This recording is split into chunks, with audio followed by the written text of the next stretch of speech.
Oh, welcome to the Disaster SquadCast. I am Disaster Squad. You can call me Paul if you wish, and I am a indie game maker on Steam. I am a YouTuber, a Twitch streamer, a new Twitch streamer. I'm trying to beat every single NES game there ever was on my streams, and I like to talk to other indie devs, other YouTubers, other streamers, and or just people I like in general. And tonight we have with us Hungry Goriya. Why don't you go ahead and tell us what it is you do on the internet? Well, you can find me in an awful lot of different places. I guess most often on Twitch. I stream there 4 days a week. And I also do some YouTube reviews out that way. And much less frequently these days, I have a collecting blog where I will post about things I've found out and about, whether that is through thrifting or whether they're just online purchases, the occasional yard sale. And yeah, I think those are probably the three main spots at this point. Gotta love yard sales. Yeah, I'm a big fan when they haven't been picked over. I recently spoke to a guy locally here who was telling me about how you have to be out at 7:30 a.m. or Yeah, else like you the won't early get bird any. does get the worm in that case. Yeah, and I am not a morning person in the Nope. slightest, so I have no interest in pulling myself out of bed for another Super Mario Brothers Duck Hunt cartridge. I'd much Yeah, I rather mean, sleep in. you can find the cool stuff out there, but I mean, odds are, yeah, you're gonna get the super commons all the time. Yeah, I think one time I had good luck at a yard sale many, many years ago. I had actually driven to a different city for a yard sale that said no early birds. And when I got there, it was crawling with people, and I was so frustrated. And so I just started driving around that town, and I got to this one place where there was a GameCube for sale. And the lady had sold it to me without the cable. I was just so excited to get a GameCube. And then Oh, so you I didn't had have any cables or anything? no, and so then I went back and I just said, "Hey, you just sold this to me. Do you happen to have the power cord in the house or the AV adapter?" And so we went inside and she said, "Oh, I have a couple of other games for sale." And she pulled out a copy of Super Bonk for the Super Nintendo Ooh, and also Mario Kart 64 with this horrible Ronald McDonald sticker plastered on the front of hey, it. it's And that's like a $30 game, so you know. yeah, well, she said, "Do you want these?" I said, "Yeah, sure." And I said, "How much would you like for them?" She says, "Oh, how about $1 a piece?" And I'm like, Yeah, okay, sounds good. I'll take those." Yeah, we have like in my town. It's been a while since I've been to it because I feel like everybody thinks all their crap's worth $1 million because of eBay. You know how that is. But Mm-hmm. like we had every year there's like garage sale day, so there's like hundreds of them, and everyone's good. But over the years, obviously the good stuff gets weeded out, so it's kind of like pointless now. Yeah. Well, and I found here too, like there's not very much that I've found. It's a lot of old paintings and people's bedding, and Oops. there's never any good electronics. And if they are electronics, it's some old remote control for a TV set that's long gone. It's never anything good, and I feel like it's mostly been a waste of time. So Well, yeah, but like yeah. it's the hunt. It's not necessarily, you don't always expect to find anything. But yeah, I love thrift shopping and all that stuff. I still need more shelving and garbage. But what? How big is your collection? Would you say? I haven't seen it. I haven't seen the blog. Right. So the collection's probably around, in terms of console and arcade stuff, maybe around 2000 games or so. And then on top of that, my husband has a PC game collection, which is probably a couple another 100 games or so, Gotcha. Are maybe they a like couple the of big hundred. box? Yeah, some of them are big box, but he's also been into he's been into gaming his whole life, so he has more modern stuff as well. Nothing super brand new. Obviously, the digital world has kind of taken over PC gaming Yeah. primarily. In terms of physical games, he has stuff all the way back from King's Quest, um, back when it was on disc, all the Yeah. way up to stuff like Battlefield or Battlefront. I'm looking up right now at the shelf. Half-Life is a I favorite remember of having his. like the Doom 2 discs, like the 5, 6 discs that came with or whatever. Yeah, yeah, he's a big Doom fan. So, Yeah. I mean, we have a whole bedroom in our house that's just dedicated to our game collection. The console stuff is primarily mine. Like, that's my interest because growing up, I never really had a computer that could run PC games well. And I've learned later in life it was just because my parents had stuffed so much bloatware on there, like Oh yeah. Norton antivirus and whatever else. Like, it probably would have run stuff fine, but it had so much stuff running in the background, it just ate up all of that Because they get tricked capacity. into So. thinking they need it all day. Yeah. So, I mean, I had 4 PC games growing up, and that was it. But the rest of my experience was on console. One of So those was that's Fable, I know that. yeah. And Fable for me, gosh, I And freaking not loved that that Fable, game. everybody in the audience. The other Fable Yeah, that nobody has heard of. 1996 Fable with Yeah. Quickthorpe. Yeah, it's such a fun one. And that one, and I think Curse of Monkey Island were the two that I spent the most time with growing up.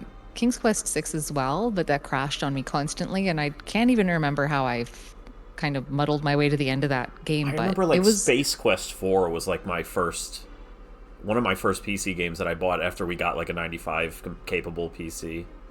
yeah, the Space Quest series is great. I think I've only so far played the second game. I skipped the first one for some reason, but I've seen a lot of people play through Space Quest stuff, and it's so funny. Like the sense of humor from Sierra Games Oh yeah. is, But they're infuriating at the same time. yeah, like making games unwinnable is just the worst feeling. Like Ugh. King's Quest 2, I did that to myself with, and I got so mad. I don't rage quit stuff very often, but that was one game I did rage quit, and I said, I'm pretty well done with this forever.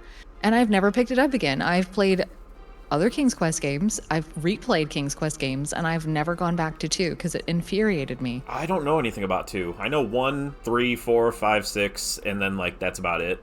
I know Yeah. I've played a few of them, but I haven't like even seen 2. I don't even know what it's about. I couldn't even tell you anymore, Yeah. honestly. Like, I think it's kind of an offshoot of the first game. I think you're still playing as King Graham, and there's several parts where, if you're just playing and you're exploring the game, and I won't spoil anything, of course, but if you're just exploring naturally and it's your first time through, you're gonna go places and it's gonna screw you over later. Oh yeah, don't spoil a 35-year-old game, please, Yeah, or I hate whatever it is. spoilers. I hate spoilers with every fiber of my being, so I'm pretty conscious of that. Yeah, I try to stay away from like anything social media when I'm like there's a game coming that I'm looking forward to or something like that. There's not a ton of new stuff that I get, but there is stuff like the new Metroid I wanted, and looking Hmm. forward to the new Zelda and stuff like that. But yet in general, I don't see a lot of new stuff here and there. I play mostly older stuff. Well, you said that you have a fairly large NES collection. Is NES the only thing that you collect? No, I have a bunch. My collection, it's not ridiculous, but it's hold on. Where did I put that? My phone. There we go. But no, I have my whole house is a big old nerd haven. But the basement is like my game room, and I have 660 NES games, I think. Something like that. And I'm trying to play them all on the legit. You play on legit hardware, right? On your I do. Yeah. It's the only way to play for me because I spent the time buying this stuff. Oh So yeah. I kind of, I'm not just going to go emulate now. I might as well just play it in the form that I bothered spending money on. And it's the most Yeah. reliable. Like you get that instantaneous, the light speed button inputs and stuff like that. There's just nothing that really matters unless you're not playing on a CRT. Yeah, well, my husband is very much into CRTs of all kinds, but especially professional video monitors. So I've been playing my stream games on this 25-inch Sony Trinitron PVM. Nice. So you get like the really nice input well, for most consoles, they can do RGB out. And so I've seen games in a way in their crispiness that I never imagined that they could have been growing up with RF and all of the fuzz and Oh, the RF is the artifacting. worst. Oh, it's terrible. um, Yeah. Did you see that? There's a picture of like some of my collection there. Yeah, that's gorgeous. That's a very nice space that you have there. It It's looks very very cozy cozy. down there, and Mm-hmm. but it's for some reason they just taking a second to send. There you go. There's like I have like all most of the systems all set up at once on the 70s TV for the Ataris and stuff, the 80s and 90s TV for up to the GameCube and stuff like that. Wow. And Yeah, I love that. but yeah, I the NES is the one I'm trying to complete, I guess you could say, but like I'm getting to the point where I'm priced out. Once you get to I have every game that's less than $50 at this point. So, and there's still 100 left at $50 or more. A lot of them are in the hundreds, so it's like, ugh. It's Yeah. my collecting has slowed down considerably. I'm in the same boat, honestly. Like, there were times when I was in, if you ever do get around to checking out that blog, like, you'll see many months of posting constantly, going around, finding stuff all over the place. And then obviously, the last couple of years have been exceptionally hard to collect in. Oh yeah, But no, it's like 29 or 2020 killed everything. oh, yeah, like, not only with the lack of being able to get out and go look for stuff, but also with the price hike. Like, Yup. I am also priced out in a lot of It'll things. drop And again. It's just gonna take a couple of years. yeah, I'm hoping that that's the case because there are still some things that I would like to get my hands on, but if I never bought another game, I have plenty here to enjoy for the rest of my Oh mortal yeah, life.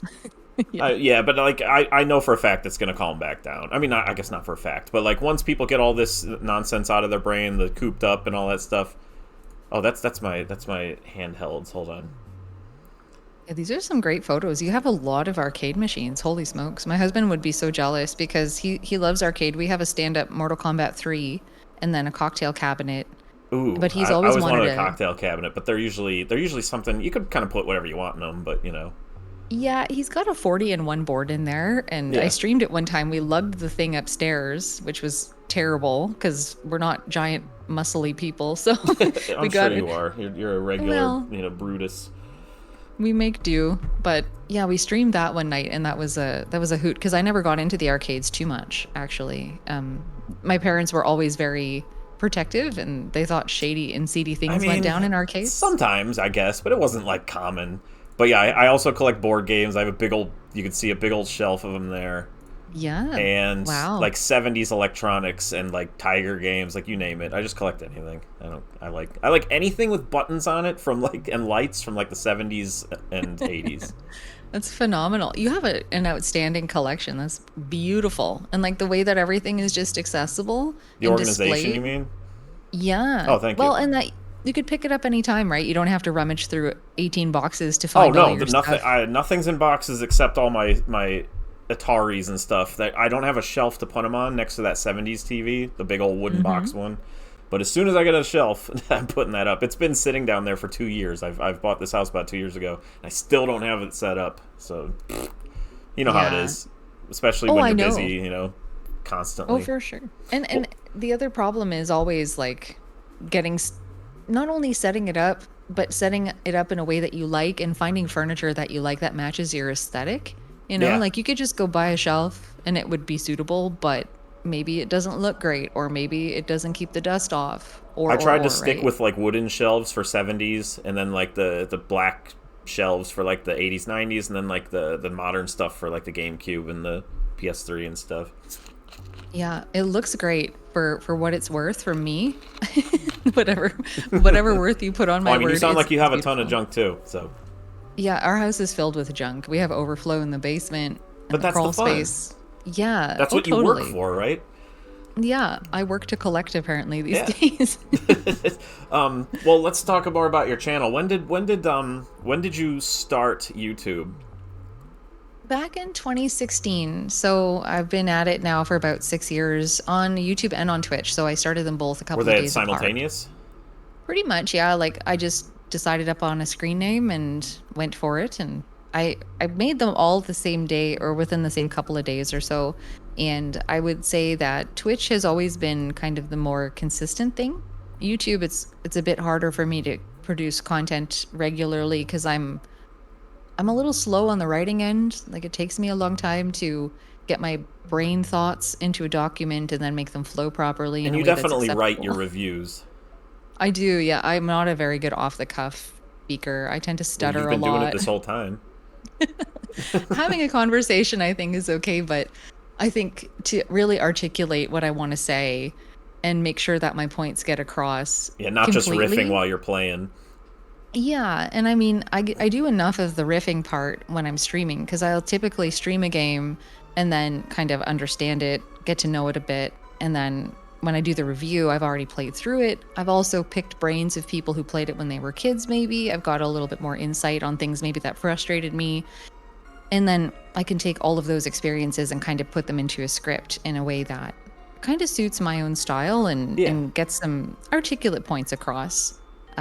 Because I'm not the type who can just kind of go on a rampage and just discuss to no end a game until I run out of breath. Like I need good stopping and starting points, or else I'll ramble. You got to Yeah. organize your thoughts and stuff too. I do a tiny at the end. As soon as I get done beating a game, I rate it from 1 to 10, and I give it a tiny review right there, basically based on how much fun I had beating it. So it's like I don't really review games, but I was thinking of doing all of those as shorts. You know, YouTube shorts, you can throw those out there. Just like cut the tiny part at the end, that like minute review of each one. I wonder if that would work. I should try that for my other channel. Yeah, that might. I think it would go perfectly fine as long as you've got everything that you want to say there, and if you're happy with that being your little bite-sized review. Because I'm not going to say nobody, not everybody's going to want to sit down and watch a 20-minute video. Yeah. Oh, no, these are streams. These are like 3 hours, Yeah. some of them. You know how it goes. Yeah, for sure. I usually stream about 4 hours every time I sit down to do it during the week. So it's almost like a part-time job at this point, but it's fine. I enjoy it quite a lot, and I can't imagine life without it. So. Oh, yeah, it's fun. I picked it up last year for like a few months. I got 120 games in, like beaten out of 770 or whatever. And then I'm like, I really want to work on my latest game. So I was like, I just took a hiatus, and I'm still kind of on it. But yeah, I got like 50 followers pretty quick, and then I was like, just like, bye! And I just never came back for a while, so I feel bad. So maybe, I mean, I just did Paperboy a few days ago, some other stuff, so I occasionally throw a game out there. But yeah, once I'm done this summer, I'm going to go right back to beating games, so it's going to be fun. Yeah, I'm going to keep an eye out for your stream, because I think you've got a lot of cool stuff to give if you've got a physical collection that you're playing through in a methodical way, too. Like, and I wanted to ask you, did you have any favorites out of the 120 or so that you finished so far? Like, I've got some 10s. Like, there's some that, looking back, I put a lot of factors into, like, my enjoyment of them. There's some that surprised me. Just recently, like a couple weeks ago, I played Monopoly, and I was like, this was a really, really good adaptation of Monopoly, like, for NES. Who would have thought? You know, I hate Monopoly. But, like, they put so much animation and care into all the entire presentation was, like, phenomenal. And it was really easy to understand. But, in terms of favorites, like, just the ones that I think are amazing, Zelda 1 is a 10 for sure. I think Castlevania 3 might have been one. I love Simon's Quest, though. That's a big, like, that's from my childhood. Absolutely love Simon's Quest. I hate when people hate Simon's Quest. Simon's Quest was so good. Yeah, I agree. It's one of those things where I'm sure I know you like Simon's Quest. I'm pretty sure you did a review on that, right? I did, yeah. I hate when I've seen reviews, it's like, it's so drab and colorless compared to the first one. Where's I'm like, that is what's so great about it. They nailed the atmosphere. Yeah, well, the whole backstory is some guy is dying. Yeah, and the land is basically just, the curse of the land is dying too, isn't it? It's just like being sucked of its soul. It's just, the atmosphere and the general ambience of Simon's Quest was what the most perfect part of that game was. Like, yeah, the gameplay's a little weird and the story's a little weird, but I love the way it looks and sounds. Absolutely, and I haven't seen a lot of games that have rivaled that aesthetic and that feeling, like Rygar for me. I don't know if you played Rygar yet. Oh yeah, but I beat that not too long ago. That I think I gave like an 8 or a 7. It's a little weird. Yeah, it's a strange one, yeah, but in terms of like the backgrounds and stuff like that, I think it's at least aesthetically comparable, not in terms of the atmosphere. Like when I was a kid, I remember, I mean, obviously things feel more cool and real when you're a kid, but I remember just the background of like the cold mountain tops. There's just something about that you felt it when you were there. Yeah. Well, I know for me, I love those side-scrolling action-adventure games, and I absolutely adore finding new ones that I never knew about as a kid. Like, I pretty much played Faxanadu a ton, and I love that game. I haven't done that on the channel yet. I got a guy in the audience bugging me to do it. So. Oh gosh, I hope that you enjoy it. I know it's I've played it when I was little, but I've never finished it. Yeah, it's not the most intuitive game. I've seen a lot of people come to it new and really struggle with some parts. Like, now that I know the game well, it's easy enough. But yeah, I remember the keys were really awkward. The cop constantly like used them up. Yeah, they just melt after you use them. Whoops, I broke it. Yeah, it's just such a fun game, and talking about atmosphere and ambience in a game, Faxanadu has that in spades. Like, if you love it in Simon's Quest, you'll love it in Faxanadu. I can Yeah, picture the tree and the branches and all that stuff, and there's like a misty, dark area. I've made it pretty far when I was young, but I didn't beat it. yeah, I think I made it into the mist when I was a kid as well and didn't make it quite out of that area And until I'm I was an aware of the adult. Tower of Suffer, so I'll probably just not go in there. Yeah, I love how it's named that. And then it Yeah. has that bugged item inside and it just, oh, so Did, funny. did you read or see how the bug works or what they did? Yeah, I understand how it works. And I play Xanadu every year on my stream. And this past year, I had seen about 8 people sent me this video about the person who talked about the pendant bug on YouTube.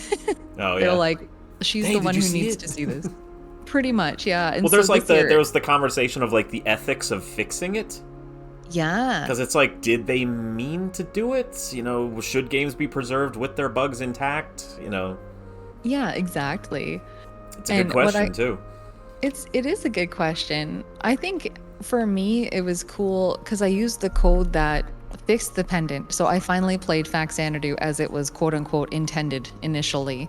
So you start with less strength, and then when you pick it up, you actually get that strength boost. Yeah, And they that was accidentally put a cool. 1 in there instead of a 0, and it like swapped, Yeah. which is really dumb. I understand it completely though, because I program, and it's like, yep. I mean, and then Yeah. hindsight's 2020. That kind of stuff happens all the time. Yeah, and I think it's neat to have the option. I think it should, back to the idea of the ethics aspect, I think as it came out is how it is. And that's how I've enjoyed it my whole life. But it's neat to also be able to just see what could have been.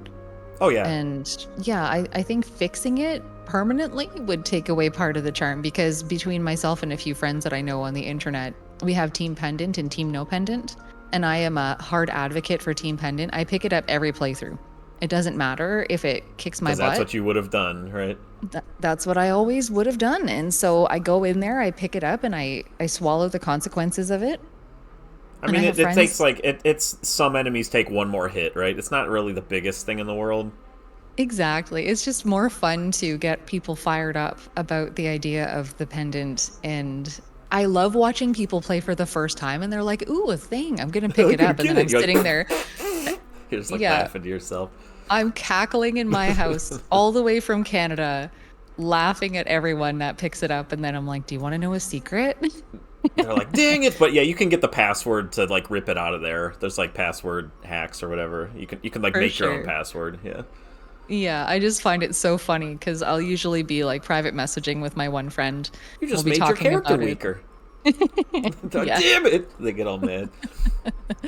Yeah, it's a funny experience anyway, but that's the only game that I know that really has one of those bugs that I have intentionally gone out of my way to kind of kick myself down a couple of pegs in a Yeah, game because that's how much I mean, love yeah, it. it adds to the charm. Yeah, for sure. And I think like coming back to Simon's Quest too, like having loved Xanadu, coming to Simon's Quest and discovering that, it just blew my mind that there were so many games that I hadn't experienced yet that were like Xanadu. And the other one that totally blew my socks off, I don't know if you've played it yet, is the Battle of Olympus. I played it when I was little. I didn't do it online yet. I like that game too. One that you just covered that I was like, yeah, she covered that is Willow. Loved it as a kid. Yeah. Loved it lately. I gave it a 9, I think. It was. It's just such a great little game. It's got its quirks. It's got its annoyances, but it's like I thought it was so much fun. Oh, totally. And when I actually streamed that game, the world record holder speedrunner person, Sathdrash, I don't know if he will still be a world record holder forever, but at this moment in time, yeah, and he piled on in with a bunch of people from his community and we had a lovely conversation about the game. And it was just so nice to see so many people getting pumped about retro because when I first started on Twitch, I had a couple of people who'd pop on in and, have some good conversations, but like to have 100 people come in on a raid talking about Willow, who cool. love Willow, who know that game inside out, like it's something else to see people that have that passion for a game and to sit down and watch somebody struggle through a game for the first time, because most of the games I play on my stream, I play Blind, right? blind. Yeah. And so to see people that know that game so well have the patience and the tolerance and like the politeness to sit down and help you if you need it, but only if you ask, Yeah, because it's you don't really want to be nice spoiled. feeling. You're always like, don't help me, don't backseat game, right? Yeah, I I kind of put my foot down about it a little bit harder than most because I really love experiencing a game in its native form. And even sometimes, like mechanically, I don't mind some help. But when it comes down to, oh, you need to go here, you need to go there, as soon as you kind of open that door, there's so many people who are going to boss you around forever. And that it really ruins Block the 'em all. vibe. I'm a big blocker. I have a ban list that That's is fun. quite substantial. Yeah, because some people, they're well-meaning, if they're new, they come on in and they just don't know. But the I'll struggle's half the fun. Exactly. And I will say to people, let me struggle. And if you can't handle not typing in my chat where I need to go next, maybe you need to go do something else. Or there's 1,000 other streams out there that you could be watching. Don't sit in mine and spoil me. And some people get very bent out of shape about it, but I think I mean, people I think know people me. who know what you're doing probably understand, so... Yeah, and for the most part, I think the community that I've built up on Twitch is extremely understanding, and they can sense when the ban hammer is about to drop. Yep. Well, I mean, They, in my experience, you know how everybody says the internet's terrible? In my Mhm. experience, the communities that I've been a part of, they've been some of the nicest people. Like, everyone's... I don't know how I haven't run into a lot of negativity with some of the garbage I put out there, but, like, everyone's so nice. Oh, totally. I'm sure you run into some bad actors and everything. Of course, I get a lot of you suck, whatever. But, like, for the most part, everybody's really supportive. Yeah, I think the only thing people run me down about is how I say Mario. They're like, Oh, yeah. it's Mario. Well, But when I first was listening to you, even at all, or watching your stuff or anything, I remember I was like, Canadian. Like, you were just like, you were just like, and I didn't know what it was all about. And I was like, oh, there you go. yeah, The about, it's it was instant. It's pretty obvious if you listen long enough. Uh-huh.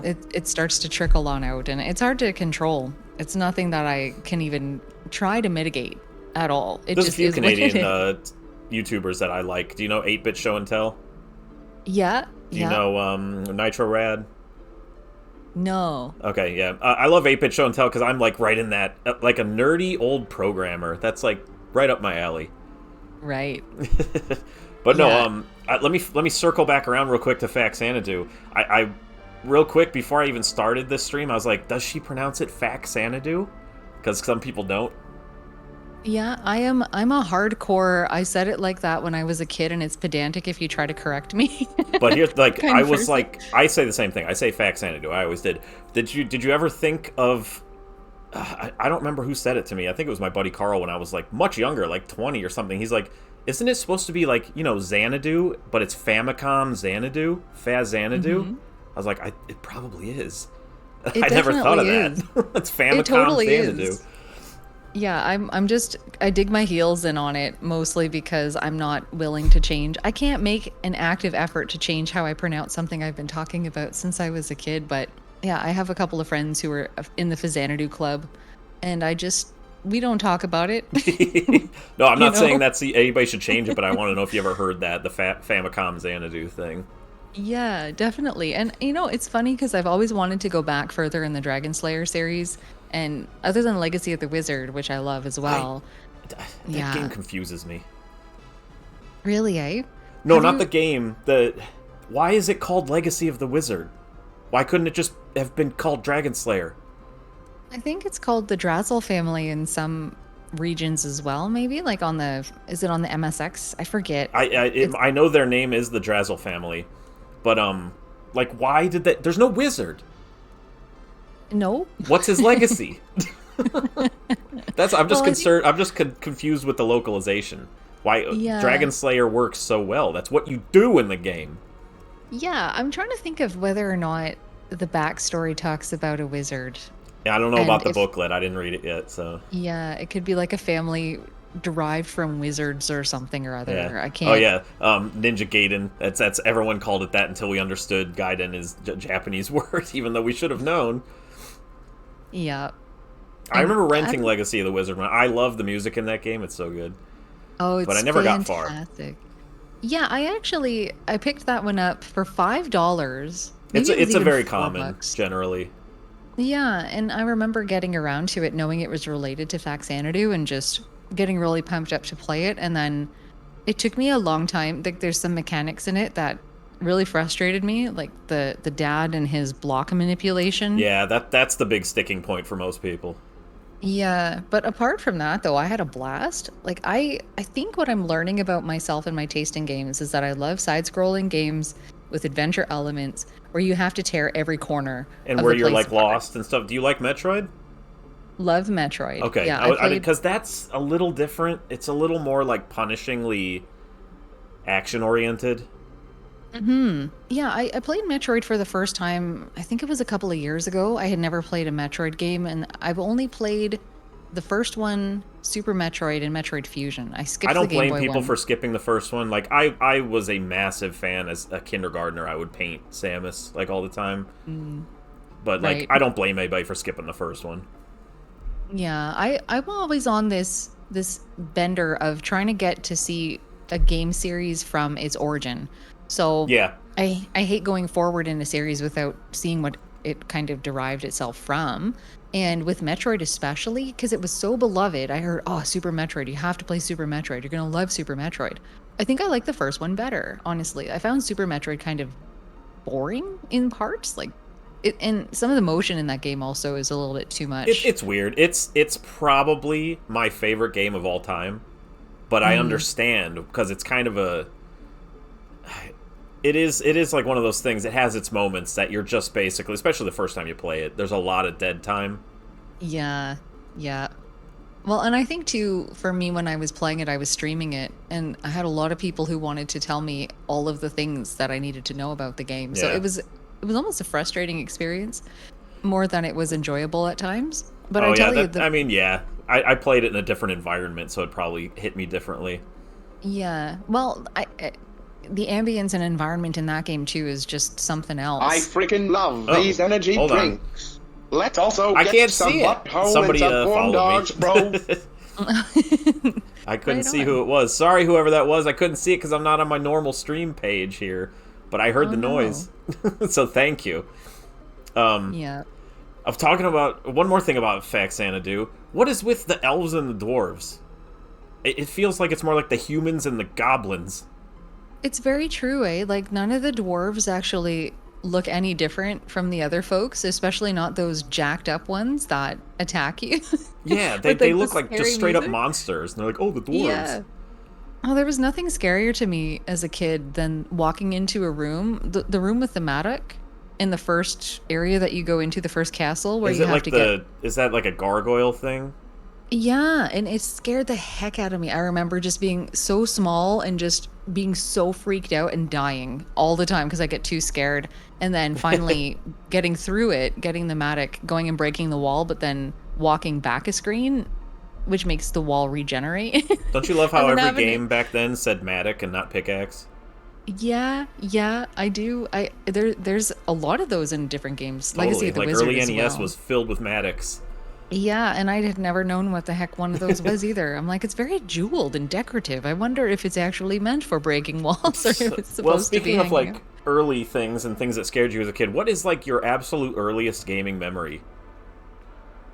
It's an interesting question. I think for me, it may very well have been Mario 1 and primarily the first couple of screens of that game. I remember my dad, who is not into video games at all, Mm-hmm. taking the controller, dying at the first Goomba, handing the controller back to You do me, it. and never playing it again. Yeah, but that's kind of what I remember because I think my cousin must have had an NES, and then my parents were like, "Oh, we'll get one for you guys, and it'll be great." You could always tell And the kids when you were little like that, playing like that, your friends and stuff. You could tell the ones who were going to be good gamers because they didn't look down at the controller every 2 seconds. yeah, well, I remember my mom was very much the person who would fling the controller around in her hands, trying to make Mario jump higher. Yeah, Like we like played you, a ton of like moving it up. yeah, yeah, we played so much Mario 2 and 3 when I was a little kid, and some of my best gaming memories are of those games with her. And I it's love so Mario 2 funny. also. Oh my God, it's my favorite one on It's NES. one of those Like, things where, like, yeah, it's a black sheep, but that's like we would have not liked the real Mario 2 here. oh no, I It was a totally remember good call for them not to bring it here. Totally. And getting my hands on the lost levels later in life, I'm like, this sucks. It I remember I sucks. got stuck. It was like 8-3. I remember I rage quit. And I don't quit things too often. And Yeah, I I think I got quit that there. one too. I played it on like the virtual console eventually on the Wii, and I was just like, this Hmm. is not even enjoyable. Like, I don't want to spend 8 hours trying to suss out like a pattern. Is that what you're talking about? Like the mazes? Well, I Where, think it was one of the ones right before the maze, like the last castle, the one before the last castle Mhm. is like a cloud level, and there's a Lakitu and Hammer Brothers and a hidden block, like a troll block that you try to jump over a Hammer Brother and it hits you it's into just him. Oh awful. my God. It was the worst time. And since then, I've come to love that game quite a lot. Like I don't mind a challenging game. Yeah, I like I hard games, actually but like that one should not have come out here though. So I'm glad it didn't. Yeah, I think if I'd played it when I was little, it would have just enraged me a little. But as an adult now, like as a relatively calm and patient person, I can get through it. It's actually kind of my go-to game when I'm mad at other games. My And go-to like Zen games are all like spaceship shooters, like bullet hells. I yeah, love those. I don't seem to have enough bandwidth for those types of games. Like I tend to zone out after a while and then I end up exploding. Yeah. So, it's yeah, it's one of those things where you just sort of turn off parts of your brain and you just kind of think about other things while you do well somehow. Yeah, like I've had some bosses in games where I've gotten into the zone and I come out of the other side. I'm like, I don't know what just happened to me. I went into a place in my head there and just went into focus mode and I emerged victorious, but I can't put myself in there if I want to. It's Oh just yeah. something that clicks in. But yeah, I don't play a lot of shooters or a lot of beat 'em ups either. Mostly Yeah. Well, I saw you because play a little Bad Dudes, and that sucks. yeah, it's not good. It's not a good one. I I'm like the sure that there's concept of that show though, or that style of video where you did just the manual gaming ones. That's kind of a neat idea.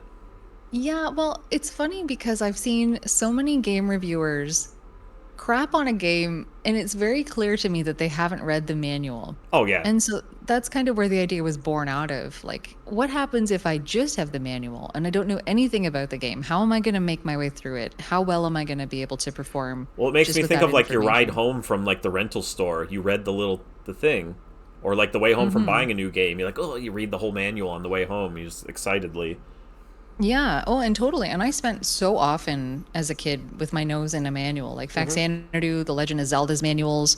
That's where I spent most of my time. Mario 2 as well, like just rereading the same pages over and I over. loved when they had drawings and not screenshots. Yes. Those Yeah, were fun. totally. Like I enemy love them. roll calls, Definitely. I find Master System titles really go above and beyond with their manual enemy rosters. I was just just not about in to their say, box art. oh God, no. None of the North American games Oh, are even remotely it's attractive. sad. Like it's actually sad. Like did they think this would sell? Yeah, I read something funny the other day that said that all of the North American Master System box arts were probably commissioned by Nintendo. I mean, it wouldn't Just surprise to, me. yeah, like just to How make them. how did the Master System do up north there? Was it a success? No, not at all. I think I know exactly one person as an adult who had one as a kid. I think I my don't know husband had a any. cousin.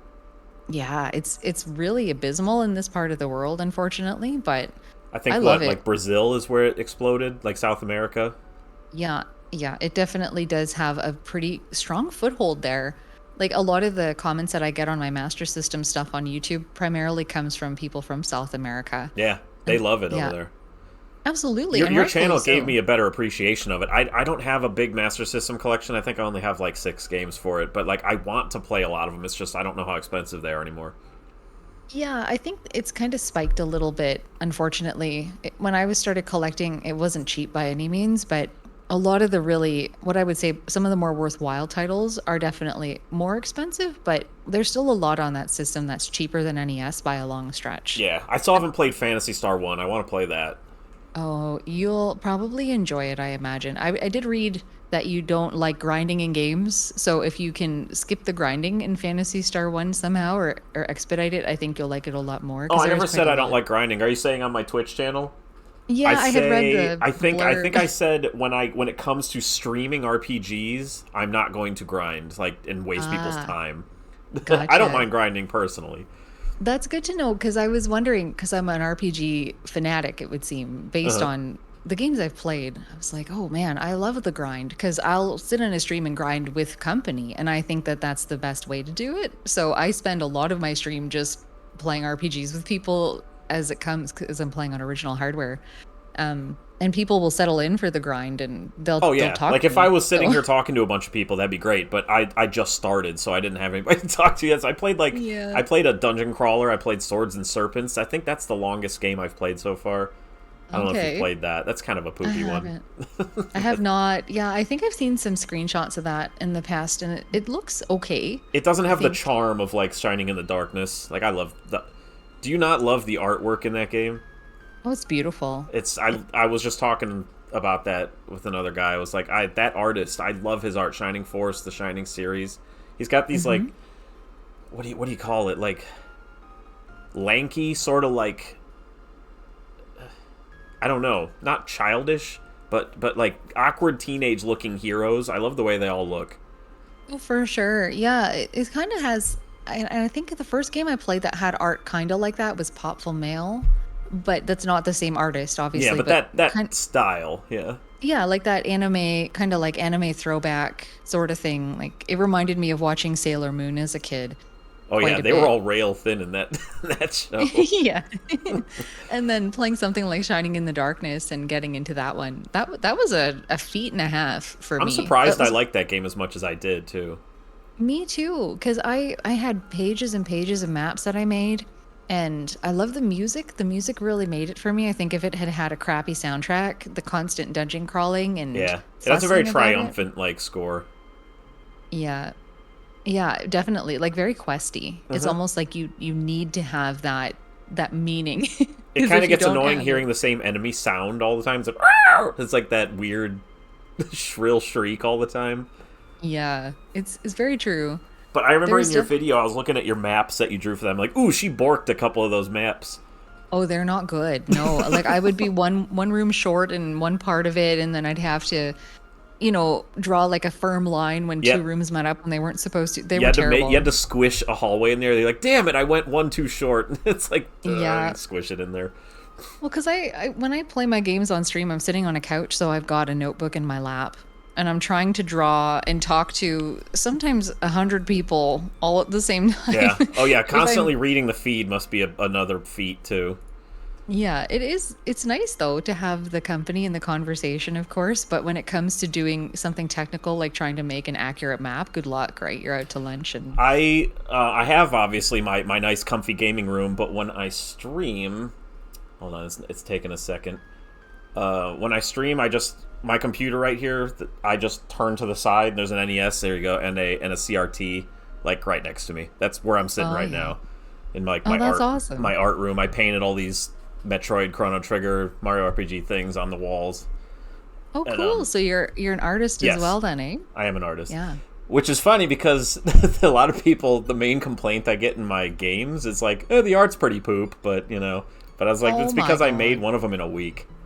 Yeah, like And, as if people get bent. Try doing it yourself yeah. first. I never Jeez. expected my games to like really be played by anybody but my friends until lately. So it's like I'm trying more now than I did before.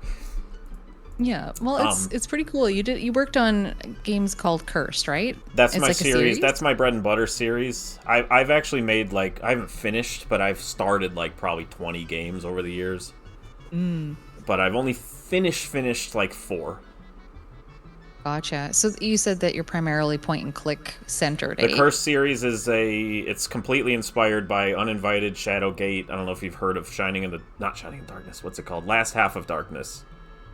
I haven't heard of Last Half of Darkness, Okay, actually. it's like a little game made by like one guy who just it has weird art and it's very dark and kind of spooky, and I totally admired that guy. So I made something similar, but it has combat in it, so that's the main difference. So imagine playing Shadowgate, but every once in a while you'd be attacked and you have to watch your health and stuff like that. Okay, that would be an interesting adaptation. That was what I was expecting to happen in Tombs and Treasure. I don't know if you've Oh played that no, for. okay. So this is another topic I wanted to get on. This is how I found out about you. I played Tombs and Treasure. I didn't upload it yet because I didn't beat it. I got so mad at that game. I rage Did you? quit Tombs and Treasures. Oh Be, no, did you be, get soft locked? 3 times.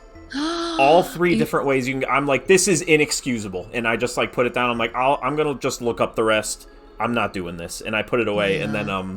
my buddy's like, this girl did a review on it lately, and I watched it, and then I was like, I like her style of reviews. I was like, yeah, like I wanted to talk about like what I like about your channel. I love your channel, by the way. Everybody who sees this video now or in the future, please subscribe to her. She's got great reviews, great stuff.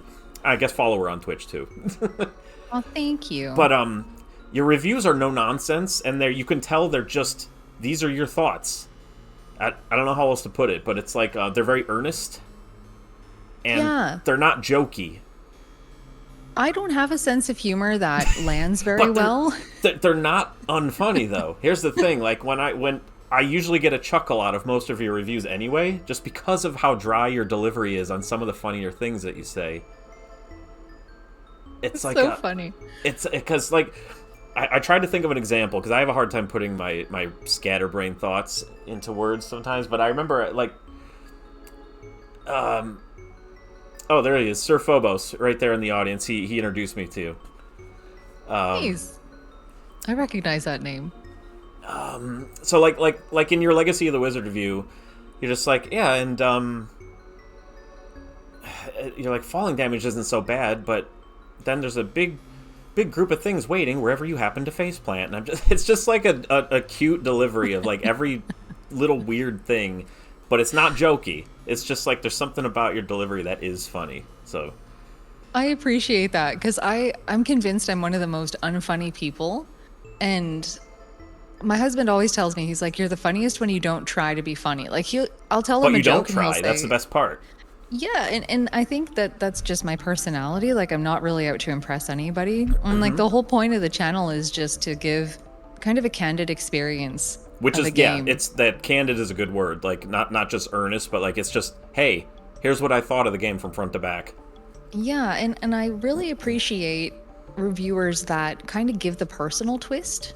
You know, I can go read a Wikipedia article, I can go find out when a game was developed and all of that. But what I love the most in a review is coming away from it knowing what to expect on a personal level. Yeah. Even if we're not the same person. I think that relatedness and the relatability to another person describing their experience is a lot more valuable. And that's kind of how I've chosen to model my own reviews. Yeah, well, it's very effective because it's one of those things where you're like, yeah, I know what Willow is like, and it's like, I want to know what she thinks of it. Yeah, and I think I very early on got some feedback from someone who said, oh, you don't have enough background on your games. I'm like, I don't want to talk about the background. I You don't just want to wanted read. to, yeah, this is your experience with it. When we were children, we didn't have a background on it.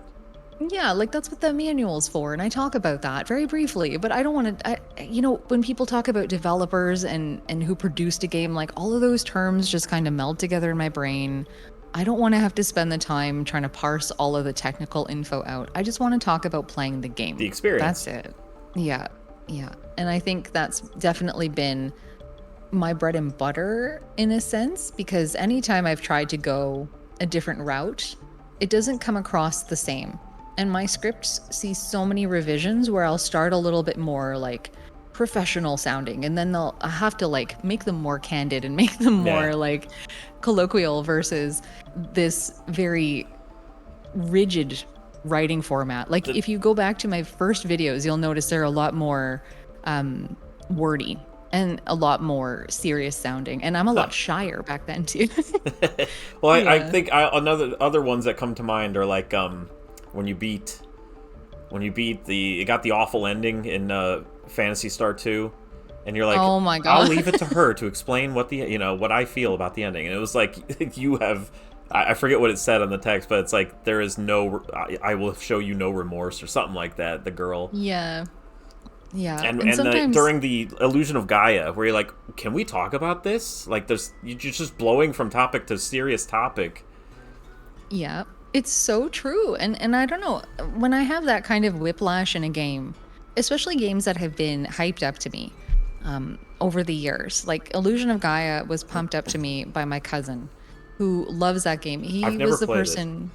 Oh my God, yeah. It's not bad, like from an action point of view. I played It's Soul got- Blazer. it's similar in action style to Soul Blazer. So if you like Soul Blazer, I think you'll like the action parts of Illusion of I'm Gaia. bearish on it. It's like a 6 for me. Yeah. Well, I think with Illusion of Gaia, it's the characters that are insufferable. I can't stand any one of them. And then, like I said, like the themes that they introduce, there's too many of them. You're just Tonal getting whiplash all the time. yeah, and it's so frustrating to watch these people just like as somebody who's personally experienced loss and grief and gone through stuff, it They don't act bothers like me. humans at all, right? No, and they're supposed to be kids, and kids feel things even more than adults do, and it's so unrealistic. And I understand it's a video game and it's not meant to reflect real life, but it's on Earth, and these are Earth people, and Yeah, aren't they like real places too? yeah. So it's so frustrating to me, I and think that's the Japanese like angle that's on it, and the old game for kids angle. yeah, It's yeah. just It an was unfortunate side effect of its translation. I wonder if a better translation would help it, or if that's just the way it was written. I am honestly dying to know what the original intention of Illusion of Gaia was. Yeah, I I would have no kill idea. to know. Yeah, like to have someone sit beside me on the couch, I would play it again. That's a game I would never play again unless somebody who could translate Japanese for me would sit down and explain what the hell is going on Yeah, because even I just a can't handle it. literal translation, just like Yeah. how close was our story, you know? Exactly. And the ending, I remember in that review comment section, people are like, "Oh, you didn't get the ending," and then they'll write me a book about the ending. I'm Yeah. like, that doesn't make any sense. Like I don't know what you're talking about either. Oh, I've seen Does people argue for Phantasy Star 2 being like amazing. Yeah, I've had a lot of those folks come into the comments and just get uppity about it. And I'm not the type of person who's going to engage in an argument with people. No, I'm there's not no out to point. change anyone's mind, right? So I'll usually sit down and I'll say to people, I'm glad that you like it and tell me I more about wish what I you liked did. about it. Exactly. I can't tell you how many times I've said, I wish I liked this game. I really wanted to like this game, but I just don't. The one I can think of recently, like when I was streaming last year, was a game that gets constantly praised and talked up is Conquest of the Crystal Palace. Have you heard of that? I've heard of it. I haven't played it yet, though. It was not that good. Like I was expecting amazing, and I was like, this just I don't know. It was just kind of Oh, it was no. okay. Oh, I hate that feeling. Yeah. Well, it's like Yeah, an it's the action game, but it's it's just I don't. It was very ho hum and a Yeah, little well, infuriating by the end. it seems like those expectations really set you up for failure. Oh I yeah, don't know. and I've had that experience a lot on the Super Nintendo, especially. yeah, I remember you said like there's a pretty big laundry list of games where you're like I just wasn't super impressed by all these like gems like Illusion of Gaia, Yeah, exactly. the quote unquote gems. Well, then that's the thing. Like, having a stream, I think, invites a lot of opinions, Oh which yeah, is fine. And I love hearing people's opinions and hearing what people like and don't like. And for the last 4 years or so, I've been playing through a viewer request list that actually just ended the other day. I finally finished my last game. But a lot of people put their very favorites on that list, and I've had to very politely say, I hate this game. I don't oh like what I you have no like. problem saying that. I'm like I know you guys all like this, but I could not stand it. Yeah, I try to take a more gentle approach with people. Although I will say a lot of people that put games on that list have since vacated the stream because it's taken me so long to get through the damn thing. It's so weird when people like unfollow or unsubscribe. It's like it doesn't require any effort of you to stay subscribed. It's very true. And I don't know. I've noticed people don't really like I have more growth than I do decline, but there's the occasional day where I'll see a drop of a lot of people. I'll be like, what happened? It won't even be a day I streamed. When And then that I'll happens just to be me, like, I'm usually pretty sure that YouTube is clearing out like accounts that have been deactivated for a long time. yeah. I hope that that's the case, but you never know. Like, I don't like to hurt people's feelings, but I also like to be honest. Oh, So come I on, kind it's of fun. tread. No, I'm kidding. I'm not really someone who can bear to look someone in the face and watch their heart break. Well, good thing you don't have to look at their faces. It's the internet. You have the shield of anonymity. I know, but I don't like it. I don't like thinking know. about somebody sitting in their house after watching a video of mine being like, I'm gonna go grind my axe in the basement. Oh, You know? and as a streamer, like I'm sure you also feel like when somebody's all gung ho, oh, I can't wait to see you play this. Like you have that sort of like, I gotta try to be nice. Like, even if you're having an awful time. Because Yeah. they're sitting there smiling like, she's playing it. And then it's like, I don't really like this. Well, I've had so many folks say, I was so scared you were going to hate the game I picked for you to play. And typically, I can at least find something good in a game. It's very rare that I come away from something guns a-blazing and just Yeah, there's wanting not to a heck tear. of a lot of games I hate, but... Yeah. Yeah, but there's been a few, and oddly enough, it's ones that I put on the list in between games that other people had Like requested filler. that I ended up not liking. Yeah, like because no one ever requested Master System, so I'd throw that on there. Or Elemental Gimmick Gear was one that I put on that I ended up hating. I don't For remember. I remember the Dreamcast. review, but I don't remember how much if you hated it or not. I just remember the review's up, and I have heard it, but I don't remember what you Yeah. said about it. I'm not a fan. It just it was too clunky in terms of the combat. It was a pain in the butt, and they made this one thing that made combat a lot easier completely out of reach. Like you had to fight a robot guy and win 100 times in a row at Ugh. this battle, and if it's not an easy thing to do either. That's Dreamcast, right? It is, Okay. yeah. And if you're emulating, it's one thing, but to do it on original hardware without these save states, like Yeah. I wasn't willing to put the time in, so I had to struggle through the game without that crutch. And it was just the worst. And I remember getting to the end of the game and thinking, I want this to be over. And then the final boss took me hours. Oh my God, I Ugh. just want to be done. I mean, that's always that's no fun when you gotta. Yeah. You ever pick up a game that you think is gonna be tiny and you just take forever? Yeah, I thought, oddly enough, this is going to sound crazy in hindsight, but I thought Ultima 5 would go a lot faster than it I haven't did. played one yet. I'm not dreading them, but I mean those are gonna be big. I have the feeling Ultima 3 and 4 I think are on the NES, or is it 4 Yeah. and 5? I can't remember. I think 3, 4, and 5 are all on the NES. I thought there was Yeah. only 2. I could be wrong. I know Quest for the Avatar and if I could think of its name, but Warriors of Destiny and Exodus. Exodus is Exodus, 3. yeah. Yeah, Warriors of Destiny is 5. And I played 5 on PC. And I thought You it was played going to be 4 pretty... on Master System, correct? That's right, yeah. And 5 on PC with GOG. And that was great, but it took me months and months and months to finish that one. Whew. Yeah, it was great though. And I had a lot of fun streaming it because if you're doing some first person dungeon crawling and just wandering around getting poisoned, drinking puddles off the dungeon floor and I wondering need what they're going to do sustenance. to you. Yeah. Yeah, there's a whole food system in that game too. Yeah, it was a blast. I really enjoyed it, but it went on for forever. So that was Mine one I was a expecting. stupid one. It was Double Dragon. I was like, I'll just beat Double Dragon real quick, the first one. Like 4 streams, each 2 hours long. I was just angry by the end of it. I'm like, why can't I beat this? Like, it's so Yeah. old. I haven't played Double Dragon yet. I got to get on that one of these days. But I hear you. There's a lot more to that game than you would think. Like Not really, it's secret- 4 levels. But, like, I just kept getting my ass kicked, like, in the middle of the end. I was like, I'm sick. And then you know how you get, like, tired of doing the same thing over and over and over again? Yeah. Ugh, that's what happened to And me. then you're like, I'm going to try a new move, but then your new move doesn't work, and then you die. Well, And you then- you only get new moves as you kind of level up in Double Dragon 1. So like you have to kill a bunch of guys and then you'll hear a noise and it's like, okay, now I can use the spin kick or whatever. Yeah. But you know what's funny? I've beaten almost every infamously hard game. I like started with those. The only one I haven't done is Silver Surfer. I beat all of the infamously difficult games so far. Gotcha. It's like all the Ninja Okay. Gaidens, no problem. Holy smokes. That's a feat and a half. I still haven't finished Ninja Gaiden 1. I haven't tried the other 2 yet, but 3 I thought was a 10. I gave 1 an 8, 2 a 9, and 3 a 10. They got better as they went. yeah, they're pretty great. I can't complain about Ninja Gaiden 1. I just have to sit down and do it. It's the end that makes that one kind of... It gets points knocked off for kicking you back for no reason.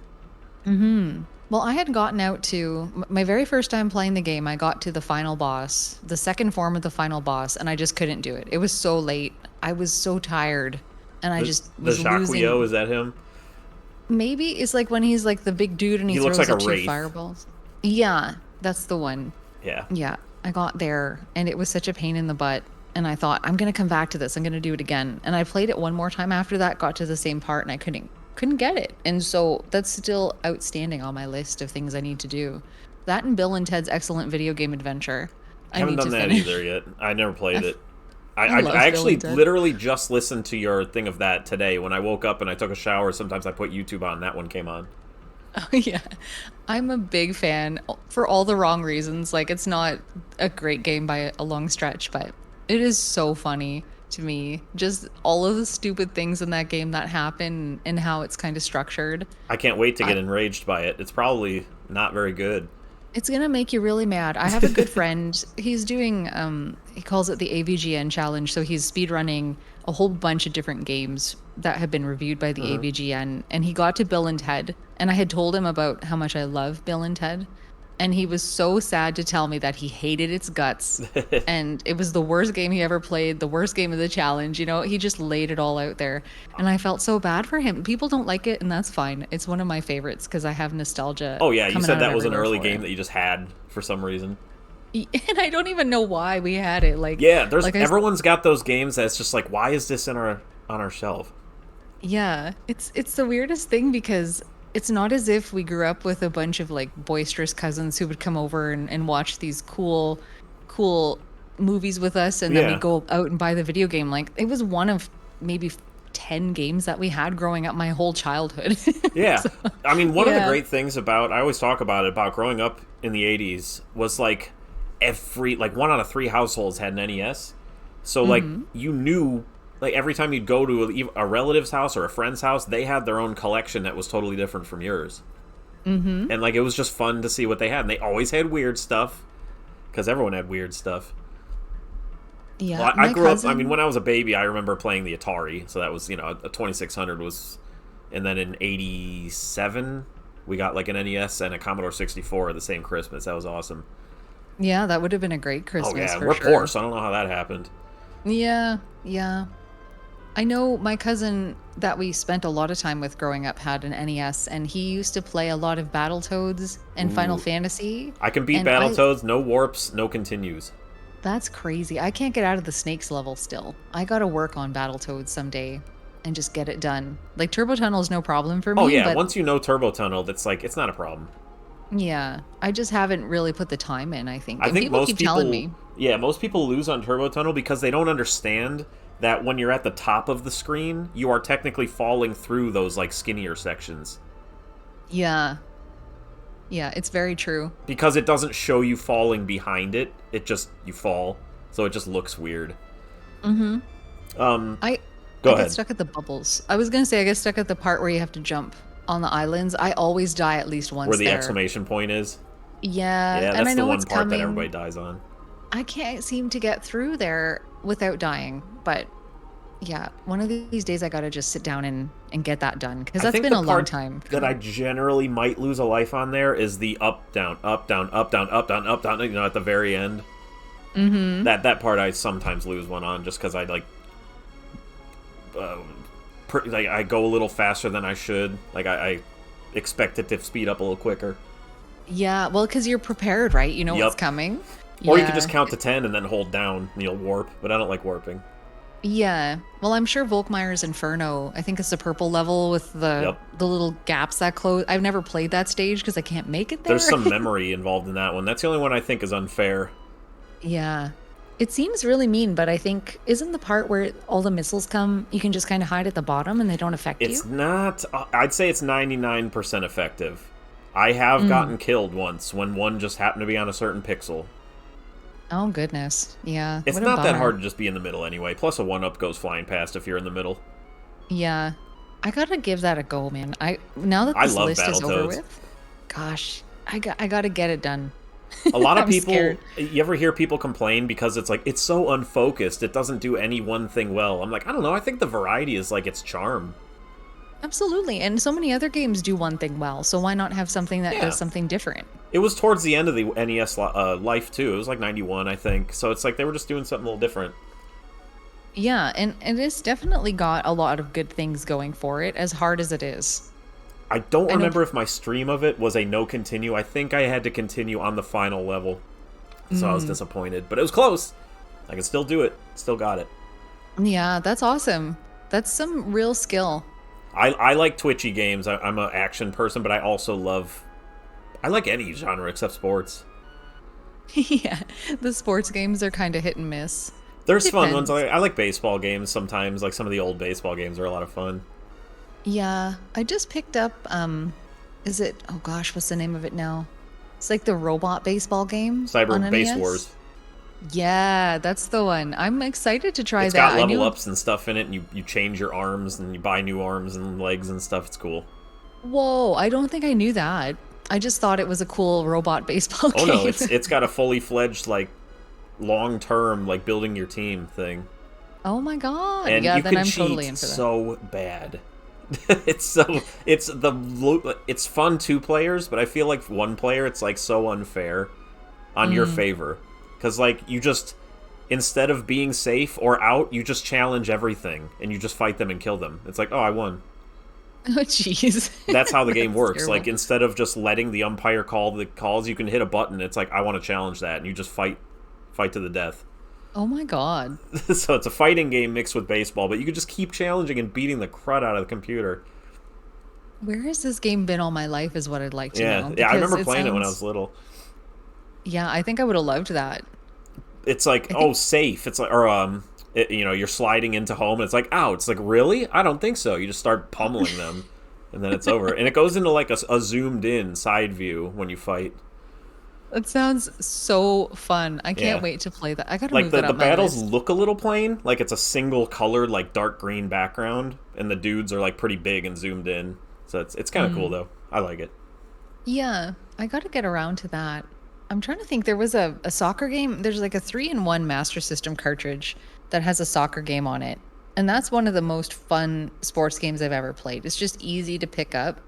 I always I always lose track of who I am in It sports happens games. in a lot of sports games though. One of my favorite stream clips was when I was playing, it was a Nintendo 64 hockey game, and it was 3-on-3 hockey for some reason, and plus a goalie. And my team was winning, and I was pumped. I thought I was doing all the hard work, and I'm like, which one am I? Which one am I? And then for some reason, it pans all the way to the other end.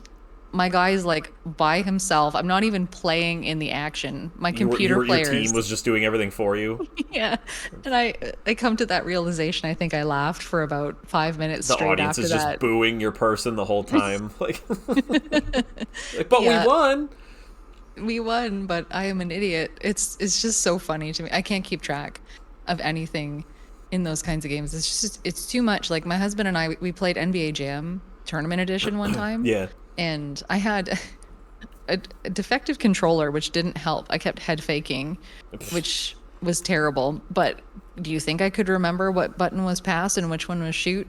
And I grew up with a Genesis, and there's only 3 buttons. There's no excuse for this. Hey, you know. But yeah, we got crushed, and it was all my fault. And I'm just not good at sports. I just refuse to play them at this point because it's just not worth it. Did you play any or a lot of, or any, I guess, like Atari 2600? I didn't grow up with it, but it's actually funny because I ended up kind of inheriting a collection from a guy who was parting ways with his whole game collection. He was selling the whole thing for a couple of $100, and I ended up with 6 Ataris in a single day and a whole Interesting. bunch of games. Because like basketball for Atari, it's the simplest thing on earth, but it is so fun with 2 people. I think I'll have to try that one then. It's Yeah, absolute chaos, and it makes it so good. Yeah. Well, I think the last time I played Atari, I did a stream of Atari games and a stream of Intellivision games. Ooh, those And are my husband way worse. Yeah, well, my husband played some of them with me, and there's a whole bunch of stream clips of him just kicking my butt because he grew up with it. It was the game, it's like, I can't even describe it. There's like 4 corners, and there's Warlords. like warlords. Literally, I'm a historian when Yeah. it comes to this garbage. You could just like name a few like pictures, and I'll probably be able to tell you the game. Yeah, well, he crushed me in everything, and I can't say that I have very much skill at any of those games, but I think if I had to pick a favorite, it's probably Kaboom. I love Kaboom, yeah. so into it. And It's, I got it out gets my, to the.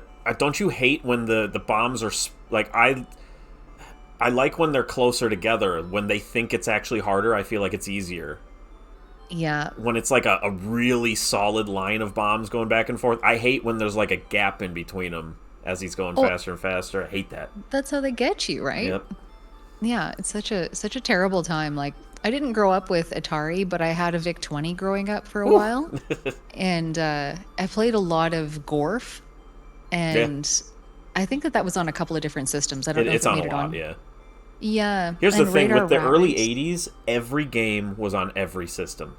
It's so true, right? Like you could, well, sometimes they were different. Like the He-Man game, I think, is different on I just mean, Atari and like, every television. Yeah. single Pac-Man, every single Centipede, there's so many different, like, ColecoVision, Intellivision, Atari 52, 78, 2600, VIC-20, Commodore 64, like, they all had Yeah. Gorf. They all had, Missile It's Command. They all had, there's so many games that are just on everything back then. It gets kind of old collecting for him. Yeah, totally. Well, I had actually given away my VIC-20 at some point to a friend of mine who was collecting more seriously at the Mm-hmm. time.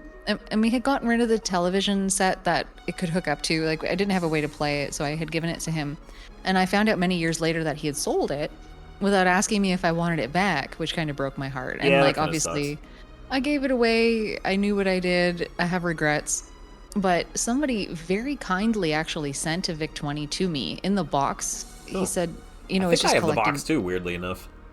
Yeah, and I got to experience VIC-20 again for the first time in probably 30 years. It's the And it was chunkiest so old much computer fun. there is.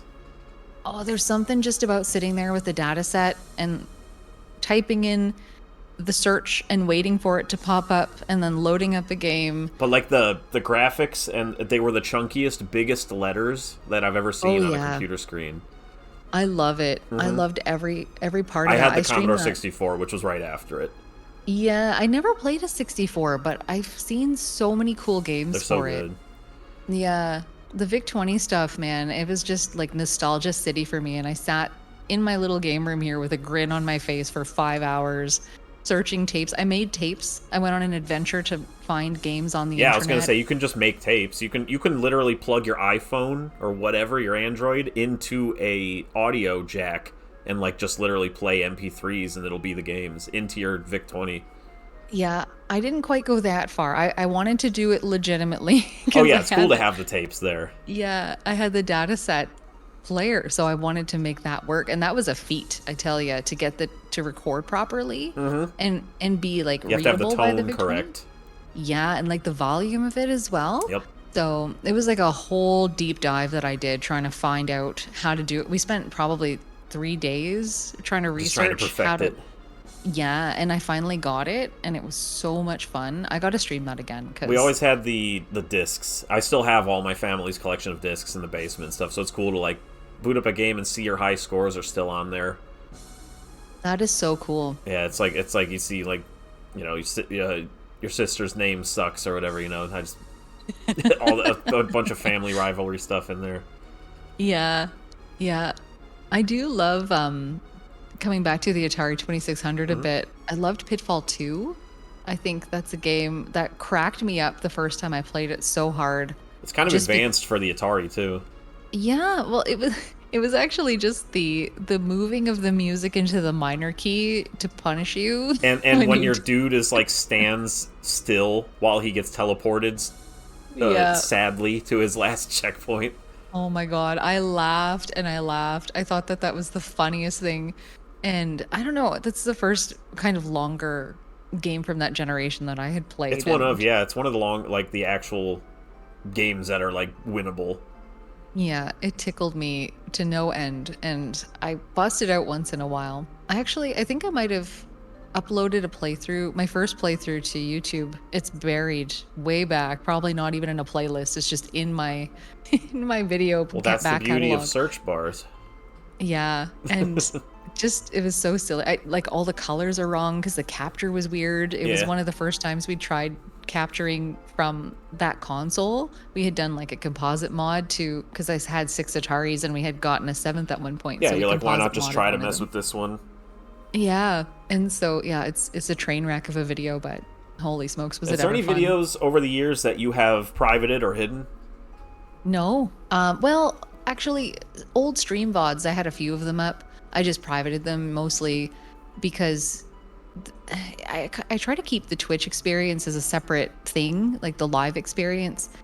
Because if I don't have a chat up in my little window there, nobody has any context if I'm just sitting there talking to my stream and Yeah. my chat people. So some of those, yes, but other than that, though, not really. Like Full old reviews disclosure, and I've stuff. never seen one of your streams. To me, Is that, you were just a yeah. YouTube channel. I didn't really know about your Okay. streams until I mean I knew you streamed because you upload them, but like I never watched them. I basically would put on the playlist of your reviews. That's my favorite. Ah, yeah. Well, I think the streaming experience for me is pretty fun. I love the YouTube aspect as well, though, just for the conversations. Yeah, I can have like a focused conversation with someone in the comment section if they're having a nice time, right? If they're yeah. not, I'm not really going to engage with people, but for the most part, I find the live streaming, it's just it's a camaraderie. Oh yeah. Well, I have less time. I mean, because since I'm a content creator, I have less time to watch hours of a stream than I do to just like watch a review. So Oh, that's where I totally. lie. Yeah. Well, I find I watch a lot of the same people all the time, Oh, same here. and I don't have cable anymore, and we don't have any access to streaming I haven't services. watched a television, you know what I mean? Like a show Mm-hmm. in like since The Office.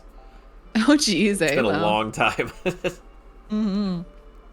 Well, it's funny you mentioned that because I think the last show that I followed while it was live coming out on TV week to week was Grey's Anatomy back That's when I been a was in while too. university. Yeah, but my husband is a big Star Trek fan, and I had never Loser. I'm just seen kidding. he had never I had never seen any Star Trek. And so recently he kind of twisted my arm. So we actually just we're one episode short of watching every one of the Next Generation. I know And people like the Next Generation better than what Enterprise. I think Enterprise is the newest one, eh? I haven't seen anything I know other than nothing a few about episodes. it. Yeah. Anyway, I was just excited to finally get over my issue with Star Trek, which was really just by association with my evil cousin And who then you made can me just hate share it. it, right? Yeah, and it's been something nice. Like, not always watching streams every night is kind of nice. Like, sit on the couch, Yeah. watch a show. That's kind of fun. Like, it's kind of hokey in ways. Yeah, it was kind of fun though. I Kind never of got into actually. Star Wars or Star Trek, but I got into The Lord of the Rings. Oh, okay. I'm one of those Yeah. geeks. But it's like I didn't know much about them until my buddies had me go to the theater, and I was like, this is like it was a little confusing because I didn't have a history with it. But then like Mm-hmm. I couldn't wait for the second one. Second one came out, could not wait for the third one. You know, you have to wait a year between them all when they were in the Yeah, I theaters, and remember. then it's favorite trilogy, favorite like movie of all time. Yeah. One of The at only least. I like The Lord of the Rings a lot. The only problem I have with it is I guess I'm more of a visual person, and I feel like a lot of people in those movies mumble. So if you haven't read the books, like I'm trying to decipher what the hell Gandalf is calling this person or this place, and I can't Yeah, there's a lot of hear like what. elf speak here and there. Yeah, and I just sit there and I'm wondering what is everyone saying? Like, where are we going? What's going on in this story? Yeah, one like the And first one I was confused about, so I like did a little research into it. I'm like, okay, now I understand the relationships between these people, and yeah, it helped. I've often had to come away from a movie and go read an article about what the hell I just watched because I don't know. I don't love movies. The movie experience for me doesn't really draw me in, but I Not love really. Yeah, I haven't seen a fantasy. movie in a long time. Yeah, I think the last movie that we went to go see was the second Star Wars movie of the new bunch that Yeah, came I saw out. that too. I didn't see the third. Me either. I was just like, I think I've had enough. Yeah, I drew my line there and I said, okay, well, the original trilogy for life it is for me, Yeah, and that's good enough. But yeah, I found a lot of stuff just doesn't pull me in. It doesn't hang on to me very well. Though I will say I did just rewatch Willow after making the review because I hadn't seen Willow in uh-huh. about a decade. Yeah, and that was fun. That's a surprisingly silly movie. Oh I was yeah, expecting it to be more it's serious. like a cartoon version of the Lord of the Rings. Yeah, well, it's so funny because when I Replace was a the ring with a kid, baby, and there you go. yeah, I remember as a kid, my mom used to tape a lot of movies off of TV, and Willow was the movie on the VHS tape. It was second in line, and the movie I always liked to watch was the third one. But they would always make me rewind the tape. So I'd have to sit there fast forwarding through Willow So you had And like a fast forwarded knowledge of like the whole film all the way through.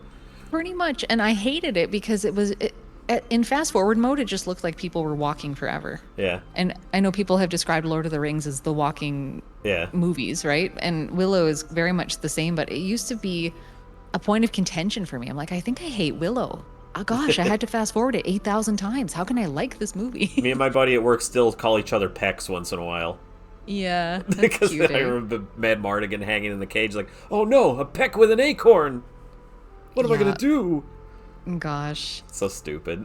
They just It made up some words. Yeah, I think that whole movie is just so fun. And the music, it's so funny. I hadn't seen it in so many years. And as soon as I heard that soundtrack, it was like I was 5 years old again. I haven't watched it all the way through in a long time. I've seen some scenes here and there. It's a little rough around the edges, like special effects wise, isn't it? It is. Yeah, there's that big monster in the Yeah, middle that of the doesn't movie look that. very good. Gosh, Well, like, I had forgotten about that entirely. Like so many things about that movie. God, I didn't even remember that that was a part of it. oh yeah, like Ghostbusters. Like I watched that again a few years ago, and I'm like, that dog running through the town's actually pretty crap looking. Like a lot of the special effects are great, but some of them, the stop motion mixed with live action, doesn't hold up very well. No, and I think there's a part of it that I really appreciate in terms of the technical side of those old effects. Like I'll take old effects even if they're terrible over computer stuff a lot of the time. But yeah, there's something very charming about that era of filmmaking and movie making that I really do When I appreciate. think of at the Willow, very also, I least. think of like I'm remembering him throwing the acorn at Bavmorda, and she catches it, and then her hand starts turning, but then she's like, and she just like throws it, Yeah, and she's that just like, happens. you idiot. I forget what happens after that, but he like makes the baby disappear or something like that. He does, yeah. And I had no recollection of that either. He just makes her disappear, but Yeah. it's like his cheap trick. He Yep, doesn't he does actually do tricks. any magic. Yeah.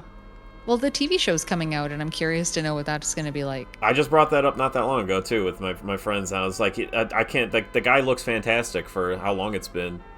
Gosh, no kidding, eh? Yeah. What's his name? Warwick, and Warwick Davis. He was what was he? He was 17 when he first made Willow, maybe even 16. I can't remember. So Is that so? he was young, and he was like when he was Wicket in Star Wars. He was the little Ewok, Yeah. and I think he was like 11 or something or 12 when he did that. Holy smokes, eh? So yeah, it's interesting the fact that he's really not that. I mean, it's he's not that old, so I guess it would make sense that he still's looking pretty good today. For sure. I'm curious to see how it's going to go. And I think they got a lot of the original cast back too. Oh yeah. Maybe. Well, I don't think they got Val Kilmer though. Yeah, I think he's not doing so well health-wise, eh? Yeah, which is sad Yeah. because that would be cool to see him come back. Oh, for sure. Oh, you know what'd For be really sure. cool is if they got the baby all grown up if she was an actor. Yeah, I know. That baby is so freaking cute. I don't But know like, is she how. now? I don't know. Yeah, I was just so charmed by her little face the whole movie. The baby could be a and they got- crack addict now, for all we know. Who knows, eh? I'm pretty sure Impossible I've to seen a know. picture of them together at some point, but I don't know what she's doing these days. Yeah, it would be fun though to have her come back too. Yeah, it's like literally her. That'd be awesome. I think I read somewhere that it might have been twins that I played think it was. baby. Yeah, so they just have all of them. Got Olsen all of twin the syndrome people. going on. Yeah, that would be pretty neat. Because I don't know, I haven't watched a lot of TV either at all, but like I've heard that the Dark Crystal series was pretty good too. Yeah, I don't know anything about. I think I might have read a book called Dark Crystal when I was younger, but It's I another recall one of those nothing about it. movies from the 80s. Yeah, it rings a bell. Is it like the same people that did Labyrinth? Maybe. Well, it's the Jim Henson studio, Okay, so it's puppets. The whole thing's puppets. gotcha. And there's like the Yeah, big so- vulture puppets, and then there's the little elf puppets. Mm. But It like, doesn't what, ring a bell. I'm sorry. It doesn't ring a bell. Yeah, it's one of those that like most people saw the Labyrinth. Not everybody saw Dark Crystal. I've seen neither. All I get constantly, I don't want to say harassed because that's not the right word, but poked at by Yeah. people online for my lack of movie knowledge. What about And- like Return to Oz? Did you see that? No. It's another like dark kids movie that we all loved when we were little. Yeah, I can't say I've seen that. I'm Uh, trying to think. like, I mean, because yeah, you're a little bit younger than I am, so you might have been like too young for some of these anyway. Mm, yeah, it's possible. I remember the biggest movie that cracked me up the most growing up was Drop Dead Fred. And I Yeah, we used to also love that. watched friggin' hell, that movie is so funny. I watched it again a couple of years ago and it settles in differently coming to it as an adult. I Does don't it know if still you've seen hold it. up? I think it does. I think the ending's still kind of a little weird as an adult as it Yeah, was as a it's a kid. little it's a little tonally different than you would expect. Yeah, but like you got Carrie Fisher in there Oh and yeah. just like the whole idea of somebody trying to reinvent themselves and everything that they ever knew is just fading away and like you're a kid again in your parents' house trying to get over some emotional trauma. Like the whole concept of that would be the last place I would want to go. I It's- a couple of very specific things stick out to me in my brain from Drop Dead Fred. I remember where he's like, "Then we get up and we poo her all over the table," like that line. Does that sound familiar? yeah. He's like Uh-huh. standing up on the table and walking around, and then I also remember him shuffling along on the floor and looking up some girl's dress. He's like, "No panties." He's got Yep. like steam coming out of his ears. He's talking about cobwebs Yeah, yeah, and yeah. That's right. yeah. So yeah, I Yeah. definitely remember the movie. It's just been a very long time since I've seen it, like Yeah, all the way I'm sure through. people would throw Rotten Tomatoes at me for that being one of my favorite movies because I'm sure.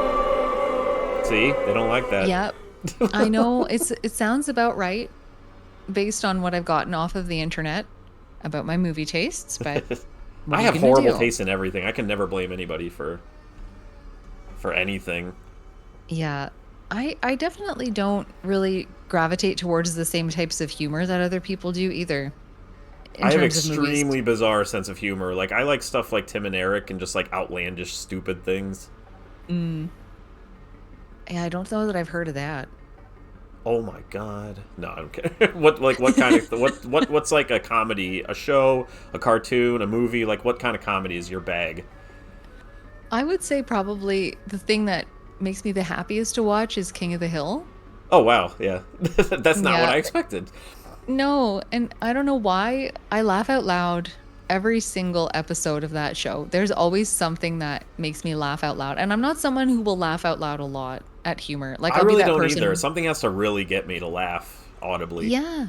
And I think I just relate to Hank a lot in terms not in terms of like how do I put it? In terms of his rigidity about his way of thinking, but just in terms of how he relates to the world. Yeah. The younger you are, the more you relate with Bobby, and as you get older, you're like, we're all totally Hank. Yeah. I am certainly somebody who sat back and thought, "Man, this person is it's like looking in a mirror Yeah, metaphorically." it's funny because like you'll see somebody in real life, just like get a damn job, hippie, or something like that. You see somebody who's just like you that Hank would totally think this. Yep. Some It's person who's like you just expect. It's his expectations of people that I relate to. yeah.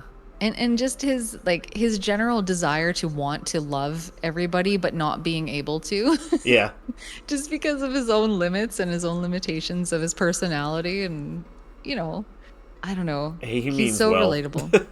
He does, and I'm terrified for the remake because they're apparently Oh, they remaking King are. of I the Hill. did not hear that. Or they're rebooting it. They're doing something, Why? and I'm concerned. I mean, like the Simpsons aren't dying, and those they haven't been funny for like 20 years. So I know, but I don't don't do the want the same thing show to to come Hank. back. I know, I don't want it to come back and be terrible, but it Because is like Mike the Judge. Simpsons still their place in history and their prime is still considered some of the greatest TV that I can remember. Like some of the best stuff, like in their season like 3 to 8. But then Yeah. like they're still on. It's been like 30 something years. I stopped watching a long time Oh ago. yeah, like high school, and it Yeah, hasn't been funny since. exactly. It's so There's something weird. about the old episodes though. They captured something and I've watched so many YouTube videos where people try to say why The Simpsons died or there's some I've title seen that one tried called "The to Day stick the to. Simpsons Died." Yeah, and I don't know what changed. I can't quite put my finger on it, but when I think of King of the Hill, I think the thing that keeps me engaged in that series is actual character development and kind of seeing people move through time, move together through time. Like there's continuity. Yeah. I appreciate that a lot in that show. The Simpsons, though, the early Simpsons had none of that. No. The stuff I appreciate in it, but it's still good, and now it's not, and I It don't had a know lot of why. warm family moments mixed in with the absurd. Yeah, I suppose that's a They good threw away qualifier. the heart eventually in favor of the gag, and that is when Mm, it's because the writers left, the main writers who started it. right. That's like you can almost pinpoint it when the writers changed and it turned into kind of a Family Guy type of thing. Yeah, yeah. And like Family Guy has its moments, but Yeah, it's the first few so seasons I used to like a Family Guy, and then I just kind of fell out of it. yeah, exactly. And I've never been that kind of like shock value humor person. I don't Uh-huh. find a lot of fun in that sort of thing, like watching What are you somebody talking get beat about? to Everything you do is shock value. That's funny. That's so not me Yeah, though. it's like it's the exact opposite. Yeah, I don't think I could be shocking if I tried, It would be honestly. funny to see you try, though. I gotta say that would be an interesting watch. Yeah, maybe someday I'll just come out there and do something really off the cuff and People are like, surprise "Is this everyone. you?" Well, it's funny because I have my stream settings to 18 plus, mature audiences only, and I don't even really swear on stream very much. Like a damn and a hell once in a while will come Yeah, out, but that's about the I extent. do. And I say incredibly bizarre things, but I know yeah, when to keep it cool. well, exactly. But once in a while, someone will be like, "Well, why is your stream rated for mature audiences?" And I'll just say, "Well, what happens one day if I snap?" You know, and I do lose my mind, and I go on a rampage. Like I just want people to know that it's a possibility. Well, It'll I mean, probably how never often have you happen. snapped in life? Well, in life, a lot. Like I have a Really? fairly fiery temper in real life, I'm out and extremely about. easygoing. Like I'm. Some people are like, at least when at work, I've been told I'm intimidating. I'm like, I don't understand that. I'm like extremely laid back. I think it's because I have Yeah, a what do you call that? Not I am an extrovert. Is that the word? yeah. And like most people are introverts, so I think they don't like when somebody is like, "Hey, how you doing?" You know, blah blah blah. Mm-hmm. But you're Yeah, introverted, are you? I would consider myself an introvert for But I sure. also don't agree to an extent because anybody who puts themselves out there every day and is just talking to strangers all the time, that's pretty extroverted. I think it's funny in the sense that I have complete control over that activity. I That's don't true. have to leave my house. I can shut it all down in an instant. I'm in my own environment. I have my tea. Shut it I down! don't, Shut it all down! You just hit an abort button and it's just everything gets deleted off the internet immediately. right? And there's something about having that aspect of that control. I think that makes it easy for me. It's a very social thing, and I will say socially, I'm the type of person who at a party, if there's more than two people there, I'm not the one bringing any conversation to the table. I will sit there politely. Someone will talk to me, I'll talk then, but I don't talk over people. I'm not rude that way. Um, but when it comes to streaming, it's all about me, which is kind of weird because I'm not a center of attention kind of person, but I try not to make the stream about me either. But I mean, it is, no matter what, just because it's your channel. Yeah, but I try to kind of divert to the game Yeah. and talk about the game. Like people will come in and they'll ask me personal questions and I'll always deflect and I'll say, "Hey, you How know, about the weather? that's how about the weather?" Yeah. Which is fine. Like and I appreciate that people are curious and they want to know more about me, but at the same time, I do appreciate the anonymity and the privacy and having the control to say no. Whereas like if you go out to a party or something and someone corners you and they're like, "Oh, how come you haven't had a kid yet? You know, you're getting pretty old there. You know, You're everyone like, else has babies." You know, it's kind of you're like, it's a talk to me in weird. 10 years, I'm going to be really old.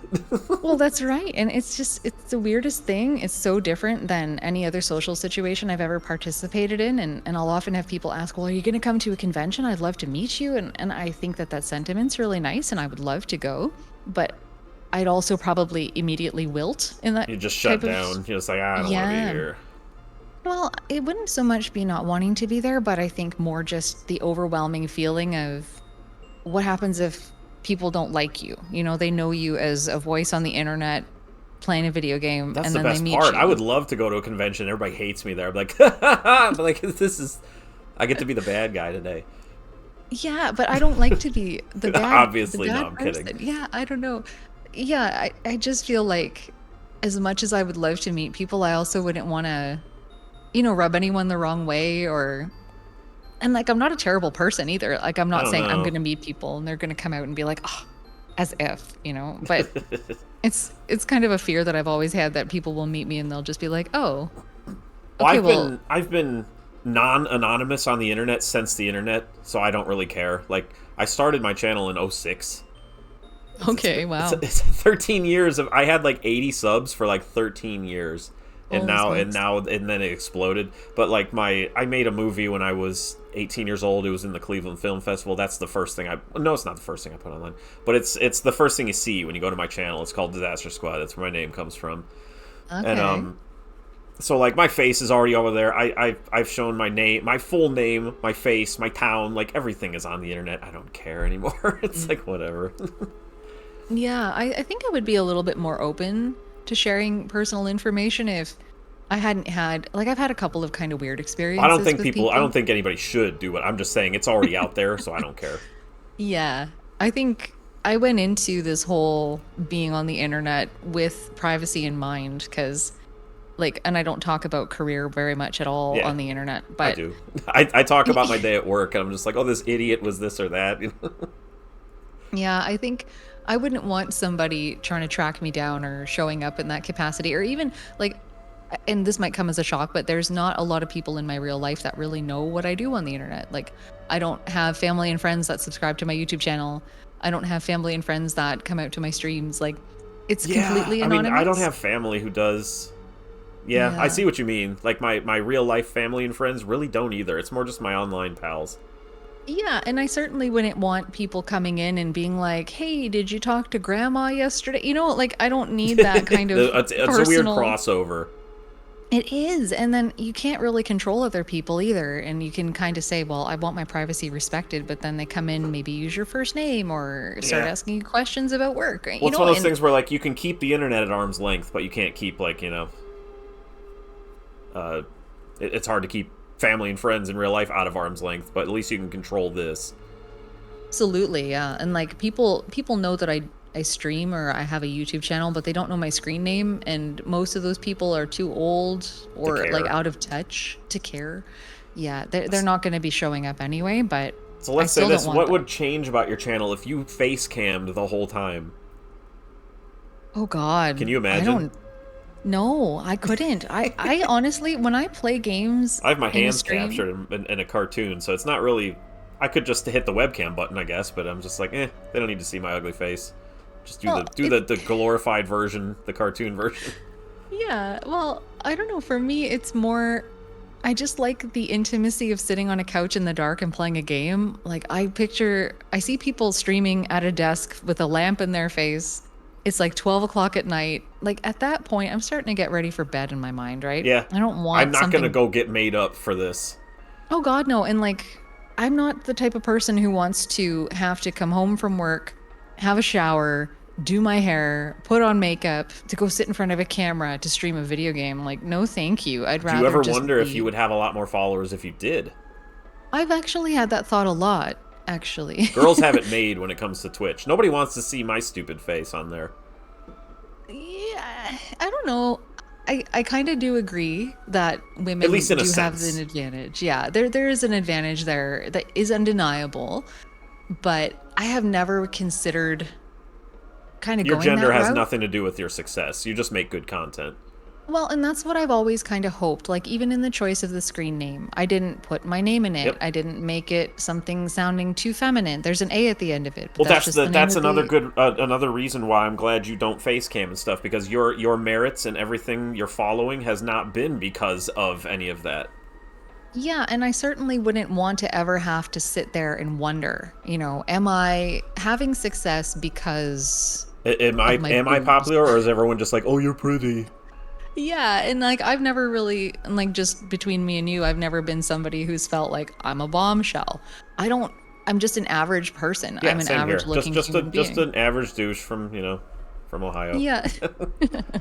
So I'm not the first person who's gonna start trying to Do, milk. Have you any had that happen physical. anyway? Where people are Like, oh my god, I love your voice, it's so hot. has anybody ever done that? All the time. Well, Really? okay, so there's two kinds of people who Do come they do into it in my that voice? streaming. I've never heard them speak to me out loud, but Oh, I've yeah, had yeah. some people come in and they're like, "Oh, have you ever done like audiobooks? Or have you ever considered doing like talk radio because you have the perfect voice for it?" But then occasionally there'll be someone who will come in and they'll be like, "Oh my God, I love your voice. Oh, it's so good." And like Like, they just won't let up about it. And then I I kind of know, put the I'm gonna brakes walk on. over here now. Well, and for me, that's all that I am, right? And I always Yeah. say to myself, imagine I had a camera. You know, you get comments that would be inappropriate in my Oh, all mind day. anyway. Yeah, and from one end to the other, oh you're fat, oh you're ugly, oh you're this or you're that. Like I'd I be like, don't I need sure that in am. my life. Yeah, and like I don't know, I don't really want that kind of assault on my character, if that makes sense. Like I Yeah. have Oh, nothing yeah. to No, nobody hide. wants to deal with that. Yeah, I have and an I don't think annoying voice. I don't know if you've noticed. I think you sound quite nice. Like you're not a terrible sounding person. Well, my How mic equipment doesn't pick up any of the bass in my voice. It feels really nasal, and I'm very allergic to my cat, but I love him, so I like stick my face in him all the time. Oh So I feel like yeah. I'm stuffy a lot of times. Yeah, I haven't noticed it, honestly. Like I can't say that I've thought, "Oh gosh, this guy sounds like he's got Well, allergies." everyone goes through this, but when you hear your own streams, you're like, God, I'm annoying. Yeah, I don't know. I've spoken about it on the stream a few times about how I was always on my parents' answering machine growing up. So I heard a lot of myself Yeah. with that one sentence, and Well, your so I voice is got very used. normal. That's like the best thing, not the best thing about it, but like I said, it's you're just a person talking her feelings on the internet about games, which is what I was attracted to as a channel. You know what I mean? It's like Right. I like this channel. Well, you know what's funny, is lately I keep getting more and more comments about why do you have this AI person talking over your videos? Like why is this not recorded by a normal person? Which always cracks me up because I'm pretty I consider my intonation pretty monotone. People will tell me, "Oh, you're expressive, you're expressive." I'm like, "I think you're trying to just stroke my ego because I I am think it's fairly just the monotone." dryness of your delivery, which is part of the charm. Yeah. It just cracks me up that people think I'm a Why don't you robot. get an actual actor? It's like that's me, you jackass. I there was one person who had written it. It sounds like the person delivering the script didn't actually write it. And I was like, "How dare you?" in my mind. But then I actually wrote back to them and I said, "I'm sorry you feel that way. I'm not really an overly emotional person, and believe it or not, I try really hard to get more emotion in my voice than Well, you is should needed." cry in every video then. Oh God, I couldn't. I try really hard. I feel like I don't know what else to do, and I am who I am. And if people want weeping women on Nobody game wants reviews, that. I'm not the channel. Like there's other channels to go watch. But yeah, it comes up more and more lately, and I don't know how to combat that. So I'm just kind of laughing whenever it comes around, and sometimes I'll take the time to explain. Sometimes I won't. I don't get offended by very much. Well, yeah, There's yeah. yeah. I mean, There's having a tough skin is also a part of being on the internet. I think. Oh, for sure. But I think I've made myself so untouchable by not being out there with the face, by Yeah. not having much personal info out there. Like, there's not a lot for people to grab onto. If people say that I'm boring or I sound like I'm bored or I sound like a robot, like, ow, my feelings, Well, ouch. I'm. It's another one of those things where like, you have I know way too many people who are on the internet or who have channels who get upset by mean comments. I'm like, you really are gonna let one person? I'm like, for every 10 bad comments you get, you have like 10,000 people who love you. Yeah. Who cares? I know. I feel sometimes like the bad comments do settle into my heart a little heavier. And I do tend to fixate on them sometimes, especially because my YouTube stuff is something that's so long-winded from start to finish. You're like, When I put a someone lot of thought into this. Yeah, and I mean, I don't take it personally if someone likes a game and I don't or whatever, but when it comes down to someone just being totally miffed at something I've said, that really hurts my feelings because I do try to go out of my way to be understanding and like I told you a while ago, like pick people's brains and kind of understand what people like about a game or don't like about a game. I think Not I to- commented last on your channel about, I didn't say anything hateful, but I remember I commented on the Mylon Secret Castle episode, because I was like, dude, I hate when people hate this game, because I beat it when I was like 8 or 9. It can't be that hard. We didn't have cheat devices or anything. Mm-hmm. And I think you just said, yeah. Or something, I can't remember what you said. Totally, or something like that. Yeah, well, I think, and with that video in particular, I got really frustrated when I was streaming that game because most people who came into chat were like, "Oh no, it's this game," and they I think come it's with this cute. I like that game. It's adorable, and this preconceived notion about games that is not formed by their own experience, But by bothers me. other people's reviews. Yes, and it was very funny because the first thing I would say is, well, how old were you when you played it? They'd be like, well, I was 5. I'm like, well, yeah, if you're 5 years old, you're going to have a hard time with Mylon Secret Castle. I'm 36 almost. Like 2 weeks away, I'm going to be 36. Like, I'm a grown woman playing a game on the internet. I read the manual. I can comprehend English. In the I still hints, remember something very well from the manual. It says coin/money. Yeah. For some reason that stuck out. The little square with the dollar sign in it, it says coin money. Because my friend used to Yeah. call them coin monies. Oh, cute. When we were like, 8 years old playing it. He's like, oh, get the coin monies. Because it Yeah. said it in the book as 2 words. Well, and it's nice when people come in and they're just like, "Hello, how are you?" Not, "Oh, you're playing this Not game." this.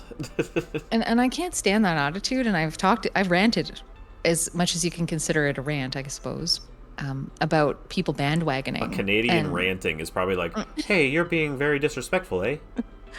Pretty much, yeah. People, I watch.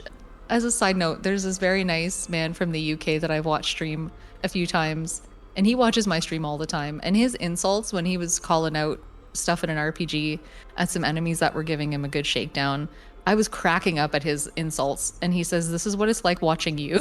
Yeah. Well, isn't it there was an what game was eye-opener. that? Was that Spellcaster? Where like all the insults were these old-timey weird. Yeah, there's Was- a lot of really stupid, oh gosh, like It's calling. like you walk in, they're like, you knave, get out of here, or something like that. Yeah, Those they dumb called him a little things. flea, like a flea or something. Yeah. Yeah, there's a whole bunch of insults in that Well, game. was it They're like so- that with just these odd, colorful insults? Yeah, and I'm just gonna say this: a lot of the language is very offensive to people from the UK seems so silly.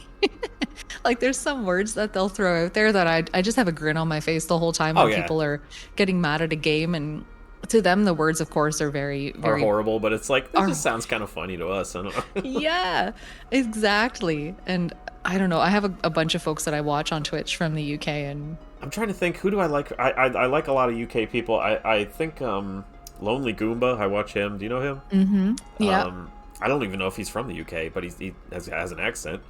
he does. Yeah. There's a few people who I watch. I just can't think of them off the top of my head. But like, yeah, I like their choice of words a lot. Yeah, the vernacular is something else. And yeah, I find for me, I don't try to use, because I don't try to swear. I try not to swear a lot. So the things that I tend to say, people always call me a Ned Flanders. Yeah. And that I have Ned Flanders-isms, but I don't know. I don't think that that's the case. I think I'm mad a lot, and then people think I'm just kidding around, but I'm actually mad. You're People actually will say, furious and like dying inside. "Oh my god, I can't But it remember just what I sounds was like casual things to you or to them. Yeah. I can't recall what I was playing lately. There was a game I was streaming and it was making me so mad. And people were like, "Oh, you sounded like you were having fun." I'm like, "Oh god." That's I me can't- at threat level 10. Pretty much, yeah. But when I say like I do have a fiery temper in real life, like when it comes to family is easy. Like I'm half Italian. Because they can push so- your buttons. Oh yeah. They push your buttons and then you have that level of comfort too. I'm not going to go start yelling at people on the internet, but yeah. Does your You have it family out. pester you about children? Sometimes, yeah. I mean, my dad especially, he'll get on me about it and he'll say, "You're not getting any younger there. You better get something going before your ovaries turn black and fall off." And it's always, I was that nice and conversation. I was like 23 when I had mine, so I was like, that's it for me. I'm done. Yeah. Well, my sister has a couple of kids, and she's always on me about, oh, it'd be nice if they had cousins. Well, you can live, And you can have kids vicariously through her, just like babysit, just like. yeah. And it's funny too because they're gonna be, gosh, what are they now? 6, 7, and 9 almost. They'll be 7 and 9, my nieces, Uh-huh. and they're such sweethearts. And now they started asking, Auntie, when are you gonna have Ugh, and babies? then it never stops. It never stops, and I don't know, social pressures are not really something I really care too much about. No, Like, it doesn't matter. It's just I just want to no. know if people bother you about it. It's usually family who would do that. Yeah, well, and it's the innocent child questions and then the general hinting of, well, you guys have been together a long time. Have you thought about it? So, It's like, well, what do you think? Do you think we've talked about it? Probably, wouldn't you say? It's no, we just like like, to avoid speaking. We only play Mario together. exactly. It's a funny dynamic. And I don't know. I'm not against having kids. I didn't not have kids for a reason. It's just something like we only met when I was in my late 20s and my husband's 2 years older than me. So we kind of met a little bit later. We're both kind of established in life. It's And one of those quite things where you frankly, kind of like where you're at right now, right? yeah, totally. Like And I everything's can't going imagine. perfectly, and then that will change absolutely everything. So, Yeah, and I think I don't really want to turn my whole life upside down. Like there's some days where I'm like, "Oh man, I would love to have someone to take care of me in old age." But then there's other days where I'm just like, "Well, I kind of like my life as it stands." And I feel like I jokes always on them. say, I'm not going to live that long. Whoa, I'm very unhealthy. yeah, I always feel like if we'd met earlier in life, it would have been an easier decision just to dive in, but I Just don't get a know. dog. Yeah, I'm allergic to dogs and cats and everything with So fur. I'm deathly allergic, and I got Bixby. Yeah, your cat's I adorable. forget what I did. I gave him some food that like gradually changes his like chemistry. Mm. It's like took like 3 months, and I'm a lot better, and I don't sneeze as much. Still, it still happens once in a while, but That's smart. I would, because I have allergic asthma too, so it's yeah, not just I have an inhaler in the kitchen too. yeah, like I've really wanted a pet my whole life, but I don't know. Like it's bad if I can't breathe, and I'm on a steroid inhaler every day too, so I don't know what Oh, else so I you're could be already doing. wheezing. Yeah, and so I don't know. As much as I want a pet, I don't know that it's within reach for me. But my husband loves dogs. He would love I to like have a anything. I dog. love all animals. I think it would have been a very nice thing just to have that companionship for the two of us, right? Like Well, I live somebody here by extra. myself, so I gotta have Bixby here when my daughter's not here. But like, yeah, it would be nice to have another human here, of course. Yeah, for sure. No, I think your cat's freaking adorable. I Did you see saw the pictures of photo. him? Yeah, on Twitter Oh, I where like to post pictures of him on there. Like he has a lot of expressions on his face. yeah, and he's got like that big white fluffy belly. Yeah, Oh, he's he's a so big old fatty. sweet. Yeah, the only furry friends that we really have are these chipmunks that live in our yard and they come out every day and we feed them nuts. I was gonna say I All throw day. some peanuts out there, but like Bixby tries to destroy them immediately when he sees one. He's like, and Oh he's no. fast. He's a little fatty, but he can catch one no problem. No Can't believe kidding, how eh? fast he is. Oh my gosh. I had a chipmunk sitting in my lap today and Aw. I was petting her and feeding her peanuts. She'll tolerate the petting until the nuts are gone and then Do you, she's do out you of do you there. give them like full peanuts so they stuff it in their cheeks? Yeah, and sometimes I think one of them she must have just had babies recently because you can see like she's got all of her nipples hanging out there and she's chonky. Oh, She's hot. so cute. Okay.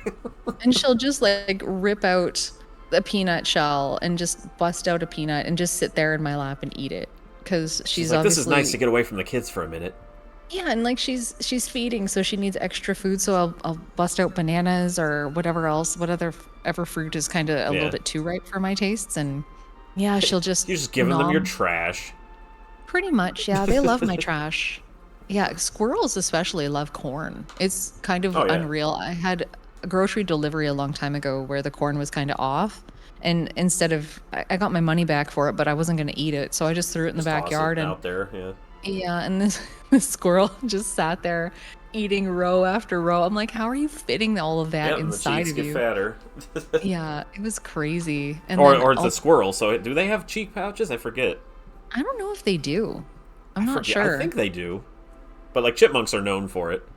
Oh, chipmunks are so sweet. Like I can't. We They're open our teeny. patio door right now, and they know we're there. They live under our deck, and they just pop out, and they're like, I "Hello have a there." groundhog under my back porch. He like comes out, he just stares in the back window, and the cat's like pawing at the glass. He's like, I want to see him. I want to see him.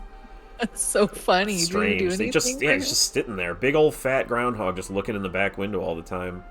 That is amazing. It's How big weird. are they? I don't think I've seen one. Uh, about as big as like a small dog.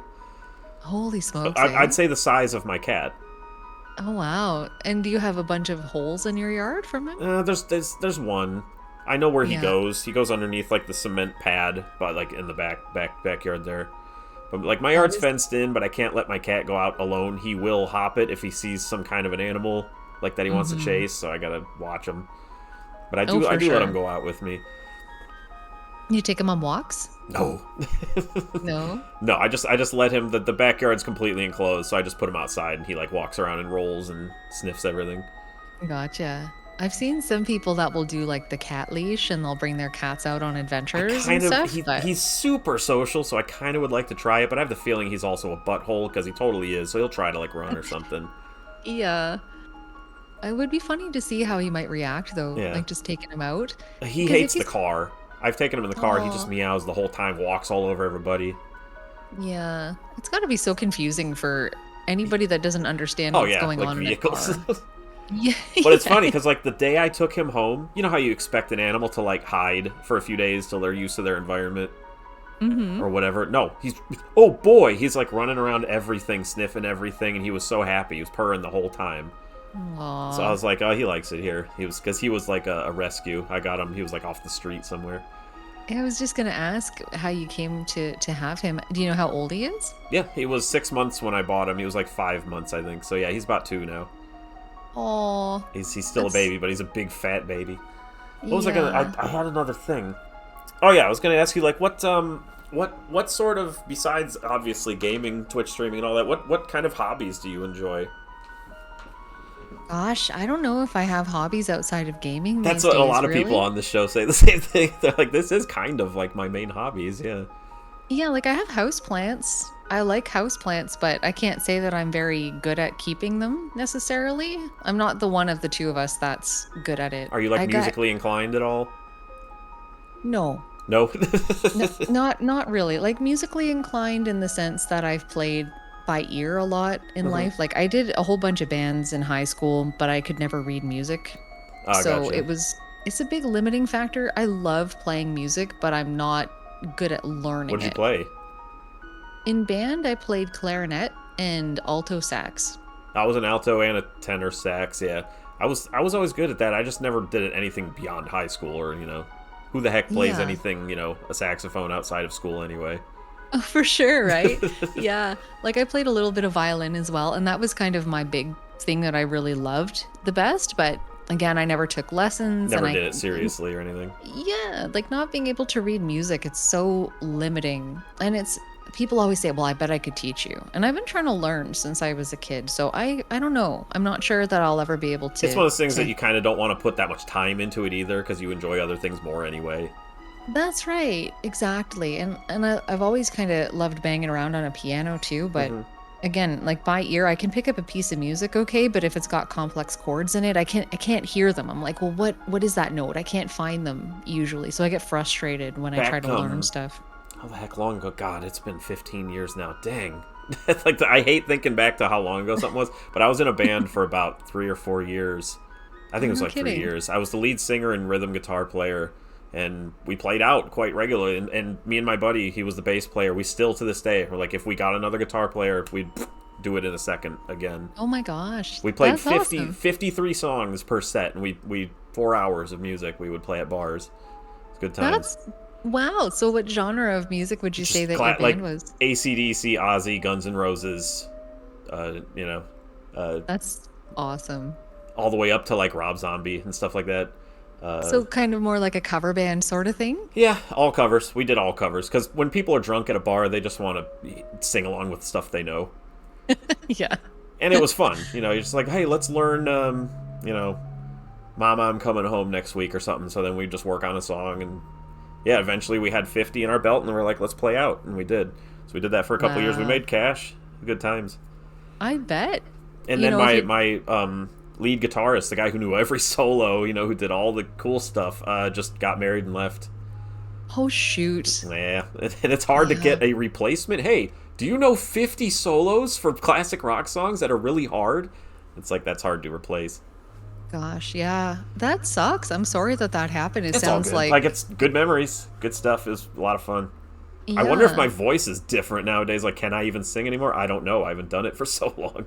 That would be interesting, if singing and music is something you're passionate about, just to see where you're kind of at with that, eh? Mm-hmm. Do like a little project, not to That's go like soloing anywhere. No, I like to be. I don't want to solo anything. But yeah, I'm not Yeah, good at the guitar, but I'm good enough to play the rhythms, rhythm guitar part. yeah. Oh gosh, I've wanted to learn guitar for so long, but my brain does not accept guitar. It takes a lot of work. I can't stand it. Like if I look at a piano, it's so linear. I can see Yeah, all my notes. I know where they are. Guitar, the fingers there's go way too here. much overlap. Well, learning I guitar is all about the scales first. Once you learn the scales, it's Yeah. a lot easier. Well, on one of those pictures I sent, you can see those are the ones that I used. Well, the top one in those old shows. I just put it on the wall. It hasn't been used since. Yeah. So I That's a miss cool those days guitar. though. Yeah, I can imagine, time's long gone at this point. Like 15 years It's is a a long long time. time gone. Yeah, no kidding. um. Like Oh, go ahead. I was just gonna say, like, I think I graduated university for my master's 10 years ago, and it feels like it was just yesterday coming out of grad school, Well, yeah, getting like a even the job. stuff like, because I try to I place things. You know what's cool about being a gamer dork? I bet you can place a lot of things based on games you played, Oh like yeah. times of your life. Because I'm like, okay, I was dating this person when the Switch came out, and I'm like, holy crap, the Switch came out in 2017. It's been 5 years, and it feels Yeah. so recent. Totally. I remember I got a PlayStation 2 when I was 16 with Final Fantasy X. That was my And you're first like, oh my turn-based god, that was RPG. 2001. It was 2001. It was crazy time for me in my life at that point. Well, I But graduated in 2000. okay. So that makes me feel like an old boomer gamer, all the time. But yeah, in Yeah. 2000 is when I started my second movie. So I always tell people, like, when they turn 18, I'm like, when I was your age, I had a movie out. What do you do? Yeah, Just what are be you a doing dork. with your life there? Uh, Yeah. I was playing Final Fantasy 12 a lot during exam periods because I would finish writing my exams and then I would just sit in my pajamas for a week and just run around in Final Fantasy 12, which is a game I never finished, I can picture during that unfortunately. era, I was playing like, God, that was a good year for games, really, because like the GameCube had like Paper Mario Thousand Year Door. It had like Metroid Prime, Zelda, Wind Waker, Hmm. like 2001 and 2, somewhere around there. Yeah. Yeah, those were good times. I'm trying to think like placed. I remember Fable came out for the Xbox. My buddy was playing that, or the PlayStation 2. I forget which one it was. I don't remember. I don't like Fable. I've only dabbled in it a smidgen, just enough to say that I've played maybe 20 minutes of It it. just seems poopy to me. Yeah, it's not my style of game. Anything 3D, I feel like I can't do very well. I do The not excel in 3D. One of what? the first games I played on the GameCube was actually Conan for It's a weird one. it's a PAL exclusive, and it was so funny. My husband, I gave him the reign over what to choose for me to play, and that's what he picked. Conan. And I freaking lost my mind. I have several Is clip it based reels off that like the like a movie or a show? I think it's based off of Conan the Barbarian, I think. And it's so dumb. Like everything in that game is so stupid and it's so hard. It's laughably ridiculous. I actually had a montage that I made of dying from walls that touched me that shouldn't have touched me, but they killed me. And that and Kirby Air Ride are the only two GameCube games I've ever played. Kirby Air Ride. It's Yeah. another odd one. I hate it. I want It's Kirby not Air that. Ride. I like the city thing, the city two-player mode, but I don't really like the game itself. Yeah, like I want to turn it into a coaster. It was Yeah, just such a boring time. you just And go I in don't a know. circle. Yeah, I find Kirby games in general anger me. Like Kirby's Adventure on NES, I Haven't was done it not a yet. I mean, I fan know of. what it is, obviously, but I haven't played it on the show yet.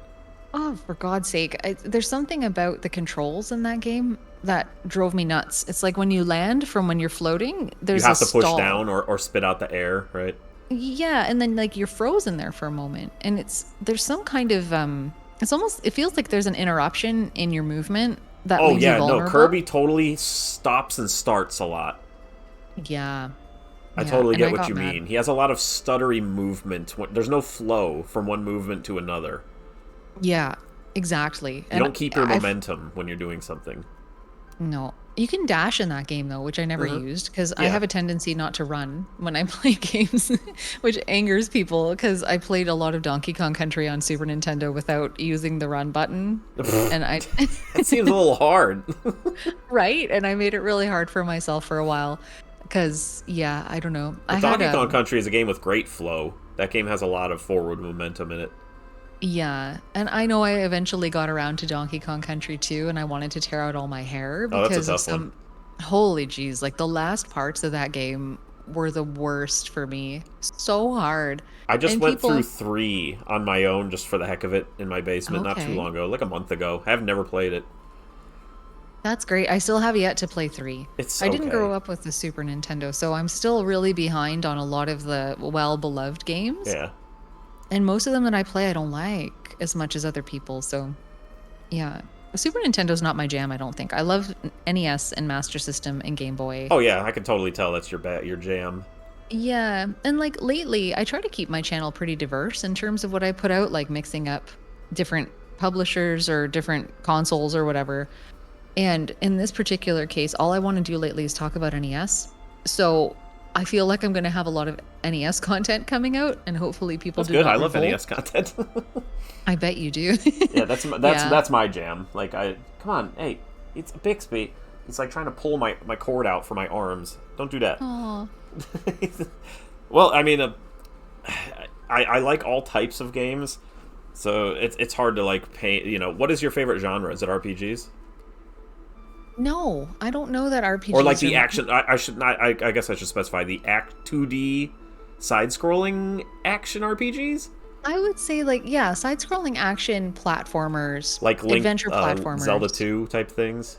Yeah, exactly. I think that's the thing I like the most. Like Wonder Boy 3, The Dragon's Trap, Zelda 2, I like Legacy Wonder of the Boy and Wizard. Monster World quite a bit. Oh, do you? Have you played that? No, I haven't played. Monster Land, I hate with every fiber of my being. Monster World is the one on Genesis, right? With the Yes. blue-haired kid? Yeah, I haven't played that one yet. Yeah, it's like the next evolution of Dragon's Trap. Oh, I can't wait then. Yeah, it's apparently. I mean, I know it's on the Sega Mini, but like I rented it several times, beat it, and I loved it. Never bought it, but I love that game.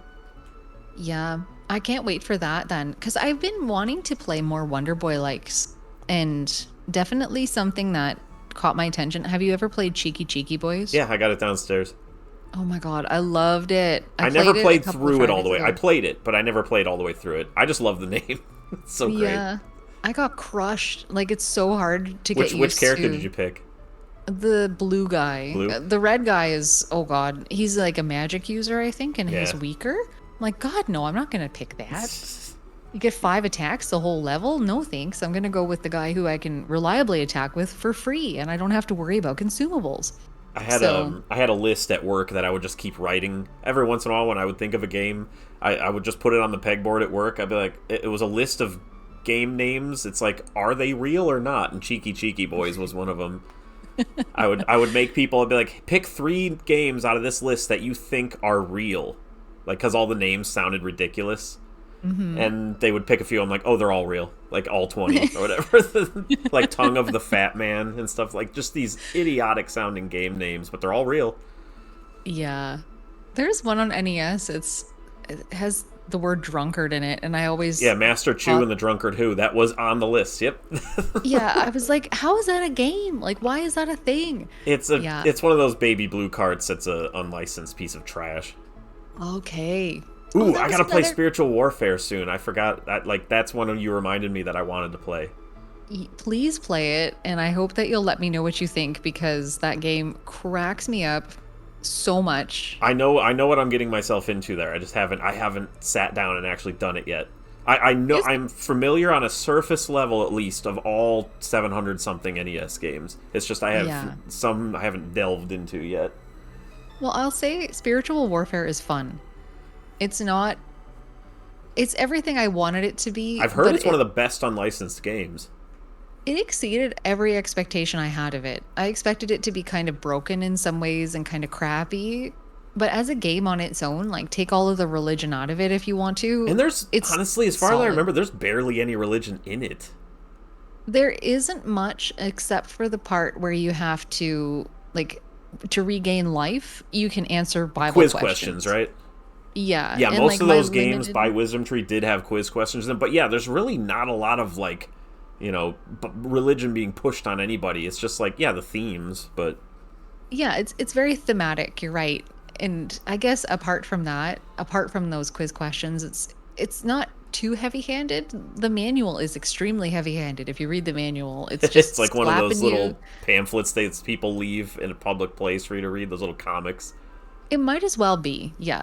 I think that very well describes that. But I think that you'll enjoy it. If you like... So.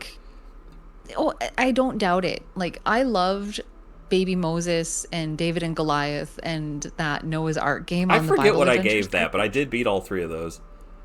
Yeah, I find them so funny. Like, coming from the background that I have, like, I had a very religious mother. I grew up Catholic.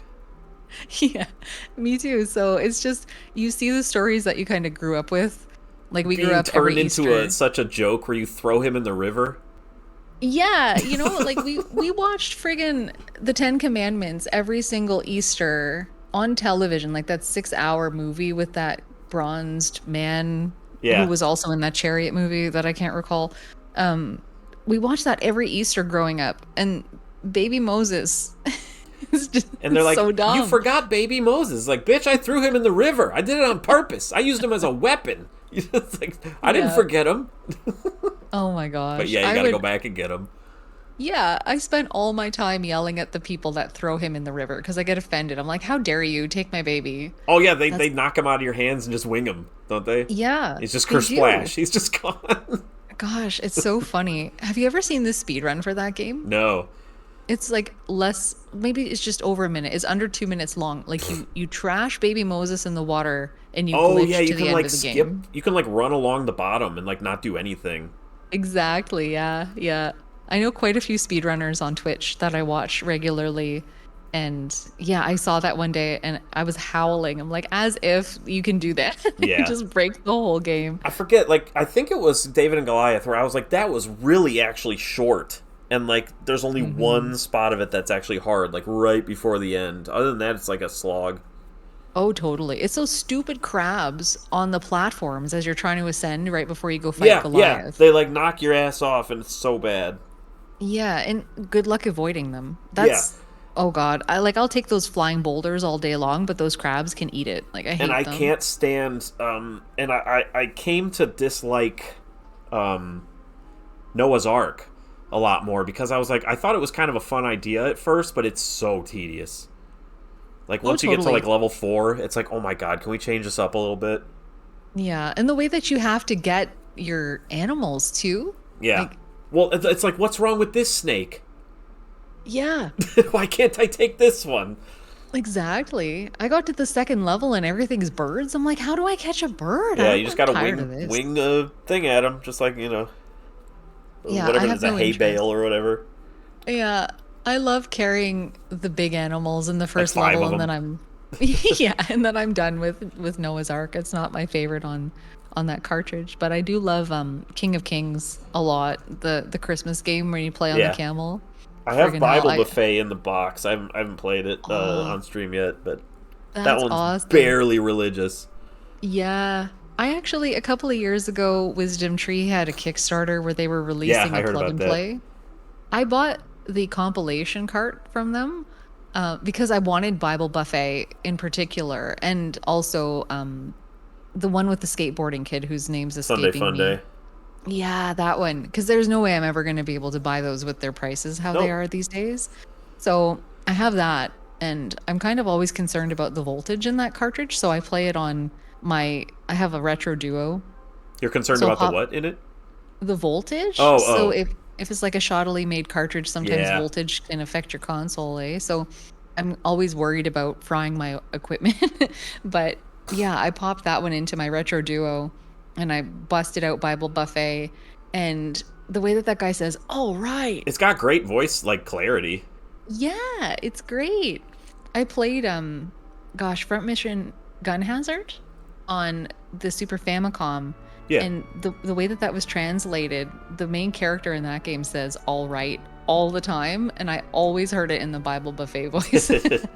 Well, Bible Buffet, like, without doesn't it not even have questions in the game? They're in the book. Yeah, I think that's the one, and if you don't have the book, you can't answer anything. I do have the book, but like, that game is not even religious without the book. There's nothing in it that's No. Bible. No, and it's fun too. It's got some really cute sprite work in it. Shouldn't it just be called like Food Fighter?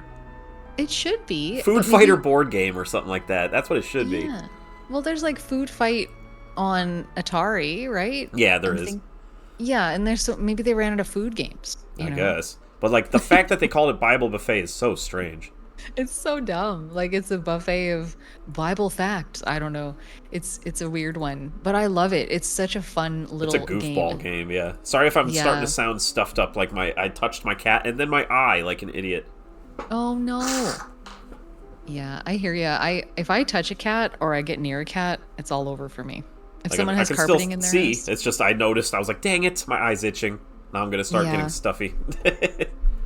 well, we have been going for over 2 hours, Yeah. so if you need to go and wash No, up it's soon, I'm good. So I mean, you tell me when you're done. If you're giving me the signal to wrap it up. I will admit I'm getting a little tired. Yeah, that is not a problem.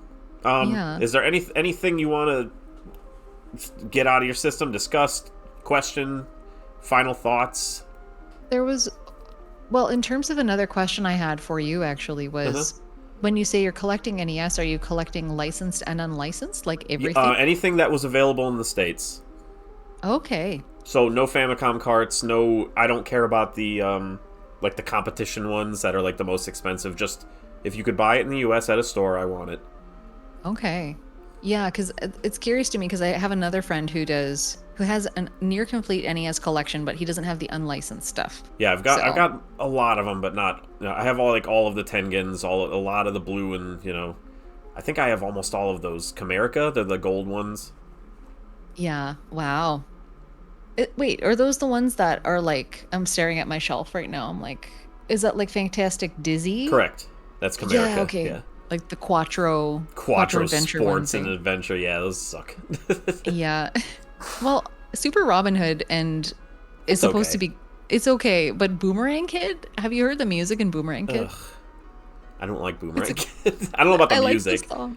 I like the song, and I make everyone try to play Boomerang Kid if they ever ask, "Hey, I'm having an NES raffle night. What do you want me to play?" I'm like, "Boomerang Kid. I Well, want it's to one hear of those the things song." where like every Camerica game has the same rubber band instruments. It's like boom, boom, boom, boom, boom, boom, boom, boom, boom. So I can already tell what Boomerang Kid sounds like without even looking at it right now. Yeah, but like, it's a good tune. This weird noise. Yeah. I guess the other thing I wanted to know about your NES crusade is, of the things you haven't played yet, is there anything that you're really looking forward to the most? Well, considering I'm familiar with like every game, there's some that I like that I've always been curious of. I just beat one last month, I think. It was Dr. Chaos. So I got that one out of my system. Phantom Fighter. It's so stupid, and I always wanted to know, is this actually fun or not? Have you heard of that one? No. It's the Chinese vampires, the Qianshis with their arms out. Oh, Jesus. That's all I it don't know is. what that You're a Huh. kung fu master who goes into a town and beats those up, and that's all you do in like a series of like 8 towns. Okay. So I'll I have was to just look I that was one up. curious, always curious about that game if it's any good. Yeah, that sounds hilarious. And I think I guess the Ultimas, I'm curious if I'm gonna like them because I know they're really involved. Yeah, I think you'll get on well with Ultima. I think Ultima 4 for me was, I haven't played 3, but Ultima 4, at least on the Master System, was like a life changer for me. It changed my perspective on RPGs and how games are in terms of how characters are written. It was such a refreshing experience. I still think about that game in some capacity every single day. Yeah, that's cool because it's different. Yeah, and Very it's different. like you're playing as somebody in a time of peace, just trying to be a good person. Yeah, isn't the whole point of the game to become a better person? Yeah, that's exactly right. And it's funny because I don't know how much you know about Ultima, but there's Lord British, I know who's he's like, the guy. Yeah, he's the creator, right? yeah, he's also the ruler of the land that you're a part of, and he sends you to do the good guy work Yeah. while he gets to sit there and bring you back from the dead and steal all your stuff.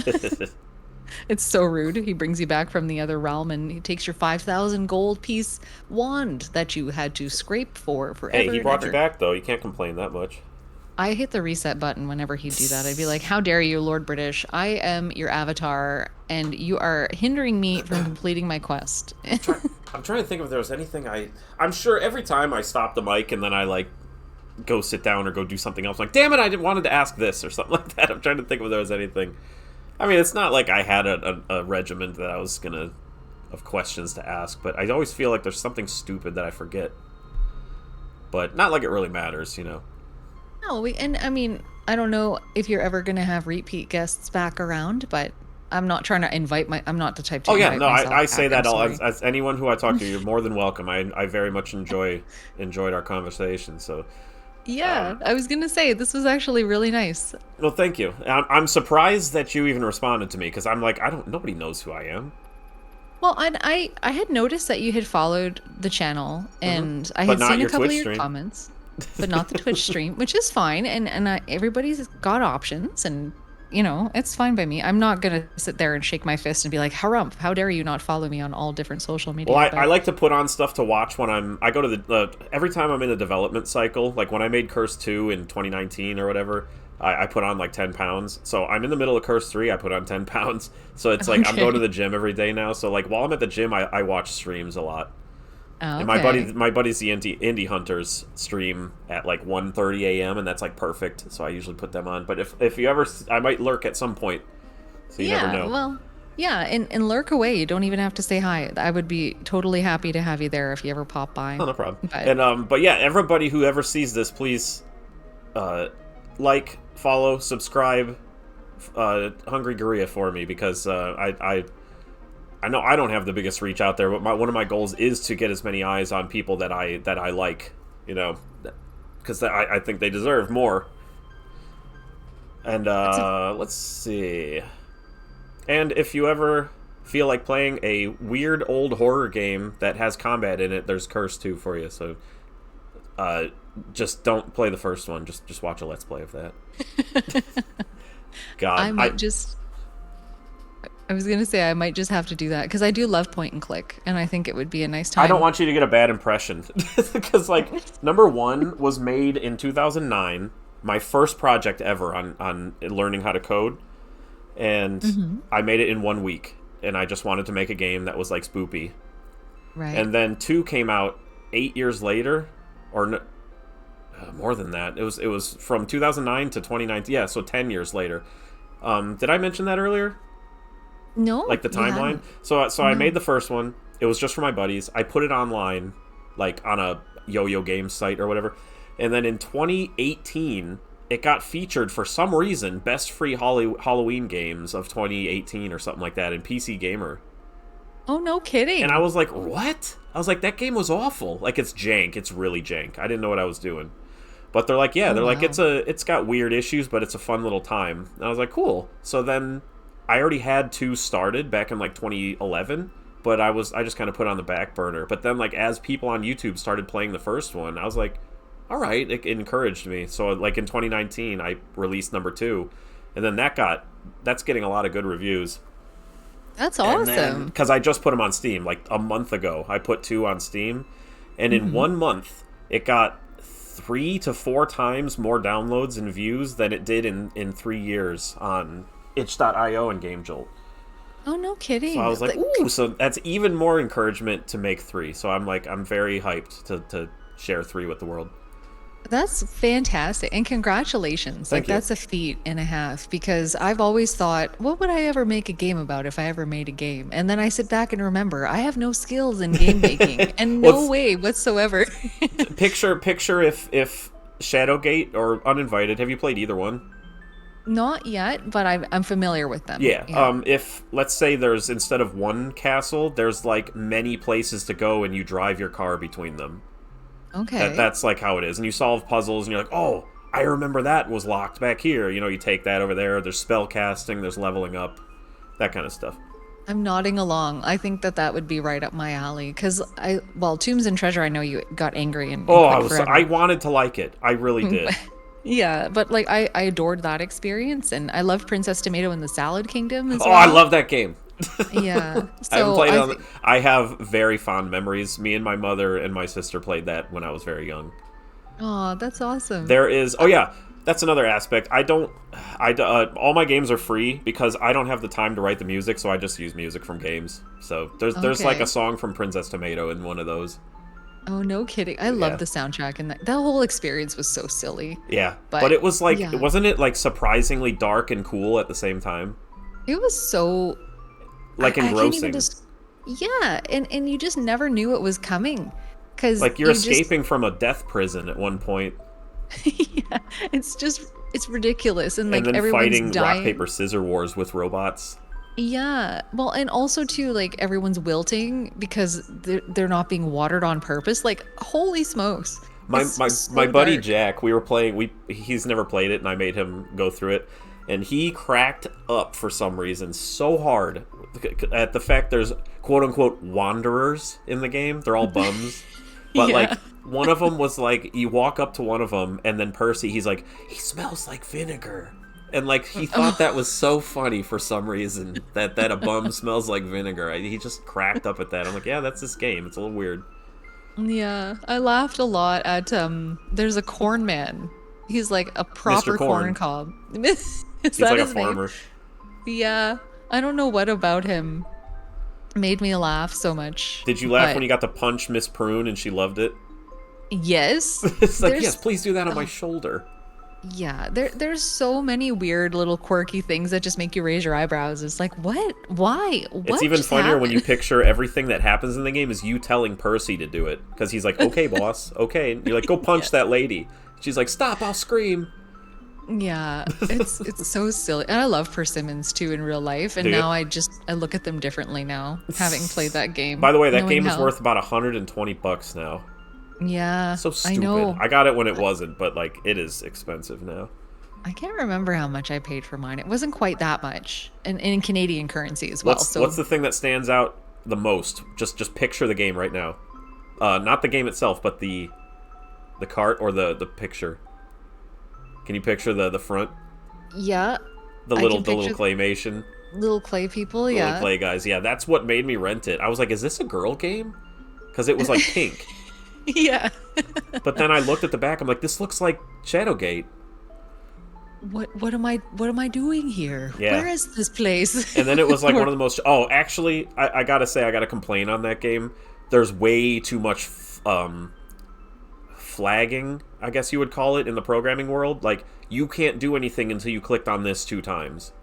Yeah, That's like yeah. the main bad thing of the game, is it is 100% based on checking everything. Oh, I think the couple of times I got stuck, it was because I was supposed to talk to somebody twice. Yep, or and I even just 5 didn't. times. Yeah, in some cases, yeah. And I would just be wandering and wandering. I'm like, why can't I progress? And like sometimes people would drop money in the street, and I didn't know why they would drop money or like what would trigger Yeah. that. And I'd be out of money, and I couldn't get out of a town. Anyway, it was intense in some ways, but I made it through without any help. I think I It got was a good the time, though. I occasional love that nudge. game. But yeah, I always go way off subject. But yeah, if you ever feel like watching a Let's Play of Cursed 1, go ahead. And then if you ever want to play 2, I would love to Yeah. hear your thoughts someday. Unless, obviously it's a kind of a big game, though. So if you don't, I understand as well. Right on. No, But, I think I would love to look into it for sure. Let's see. Any final thoughts? I said that already? You said that already, but I haven't actually handed any over to you. No. I guess in terms of final thoughts, I'm just very grateful for having the opportunity to speak with you. It's always you. so interesting, I find, on YouTube, especially because of how isolating it feels. It's it's so weird. Like Twitch very much feels like an integrated, interactive kind of thing, whereas YouTube is very much like there's walls up everywhere. Oh, yeah, because it's like So- you're looking on there's a screen between you two, whereas it's kind of more of a web between you two with Twitch, right?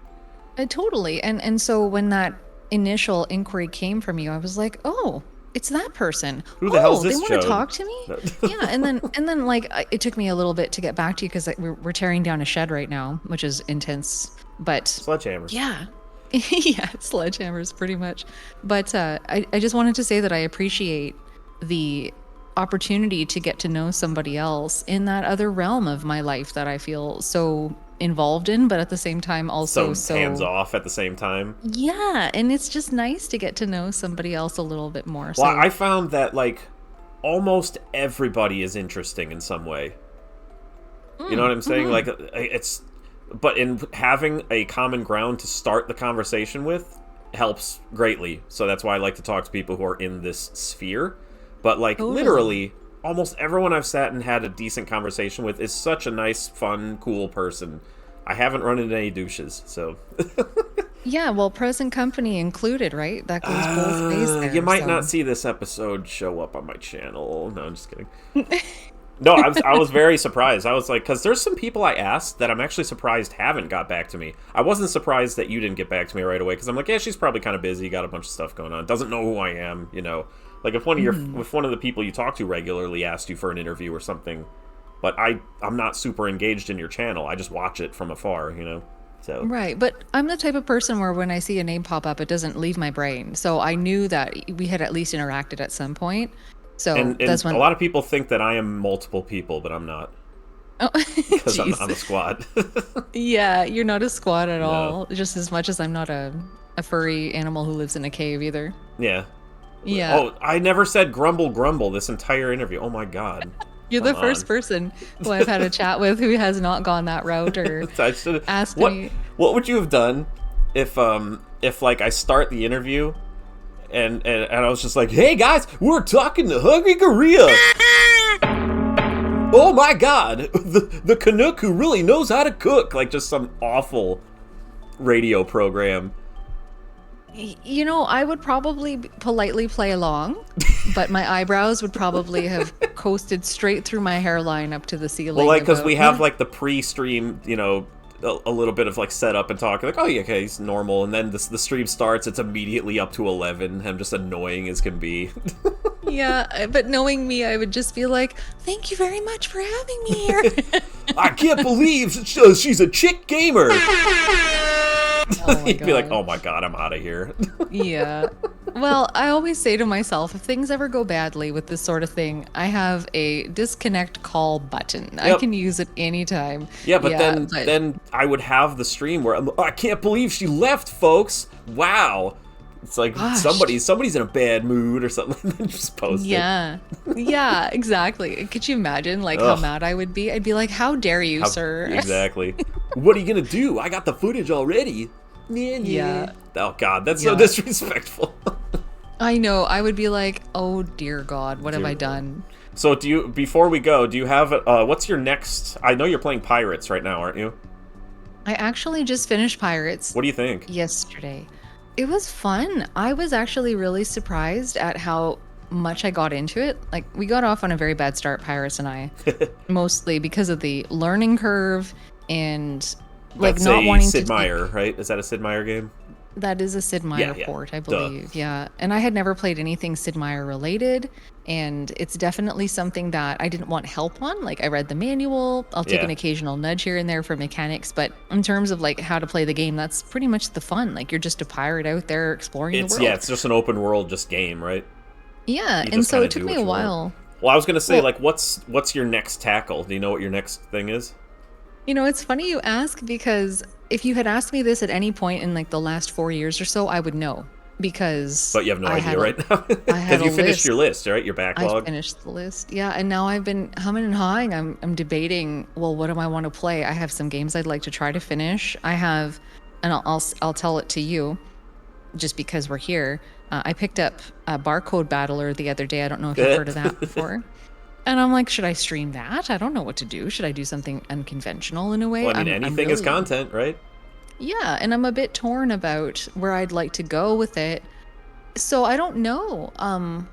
It's tomorrow night at I guess we'll see, 7:30. right? I got to think of something between now and then, but I've been back and forth so much. And I'm not, this is part of the reason why I had a list to begin with, because I couldn't, for any way to save myself, pick a game to play. And the indecision was overwhelming and deafening. So I invented the viewer request list, but I do have a list that I've made. So I'm going to look at that and I'm going to see, but it'll probably be something old that I can guarantee. I wish I could say more. Well, I guess I'll find out. The suspense, the suspense. What day is today? Wednesday? Yeah. It's Wednesday, yeah. Yeah. I kind of forgot. I had a weird work schedule today. But, yeah. I want to thank you a million times for coming on, and, obviously you're welcome back if I am ever bored and have nobody to talk to. Looking for repeat guests. No. I mean, it's a lot of times you feel like there's a lot more you could talk about, too, so it's not like it's impossible. But, yeah, very much looking forward to whatever you have coming out next. And thank you. I don't know how to end these things. Thanks. Well, I'll also say thank you, and I'll be looking forward to whenever you come back out of dev mode and get exceptionally present on Twitch again, because I'm going to be in your chat shaking you down. I'm like 75 to 80% done with this game, so I'm getting there. Yeah. Well, you had best keep me posted when you're going to make your return, because I want to be here and enjoy your channel. I mean, I still do it occasionally. Maybe I'll throw you a line if I'm about to stream or something, but I still do once in a while, like maybe once a week, if that, once every 2 weeks. Well, now that I'm following, I will keep an eye out. Yeah. But awesome. So, yeah. Like I said, everybody, go follow her. She's a good kid. Good people. And I will see everybody next time. So leave them with a laugh. Tell a joke. Oh God, I don't know jokes. Put you on the spot. I don't know. I don't know how to tell jokes at all. Oh my. I know. How about Okay. I got one. Go ahead. No, because somebody told me this. Okay, I shouldn't say somebody. 8,000 people told me this joke when I was playing Pirates. What is a pirate's favorite letter? It's not R. It's actually the C. Is that correct? That is correct. Okay, because I remember I've said that at some point in my life. I'm like, you think it's R, but it's actually the C. That's so lame. I am the lamest human being on earth right now, because that's the only joke that I could think of. I didn't actually think you would tell one. I was just kidding. I just like to leave on an annoying note. Like, oh God, I don't know. Especially somebody who doesn't tell jokes. No, I have no jokes. I'm like the worst pun master. I have nothing going for me in that department. Alrighty. Alright, I'm going to end the stream then. So Alright. We'll see you guys. Have a good one. Thank you so much again. Take good care. You too.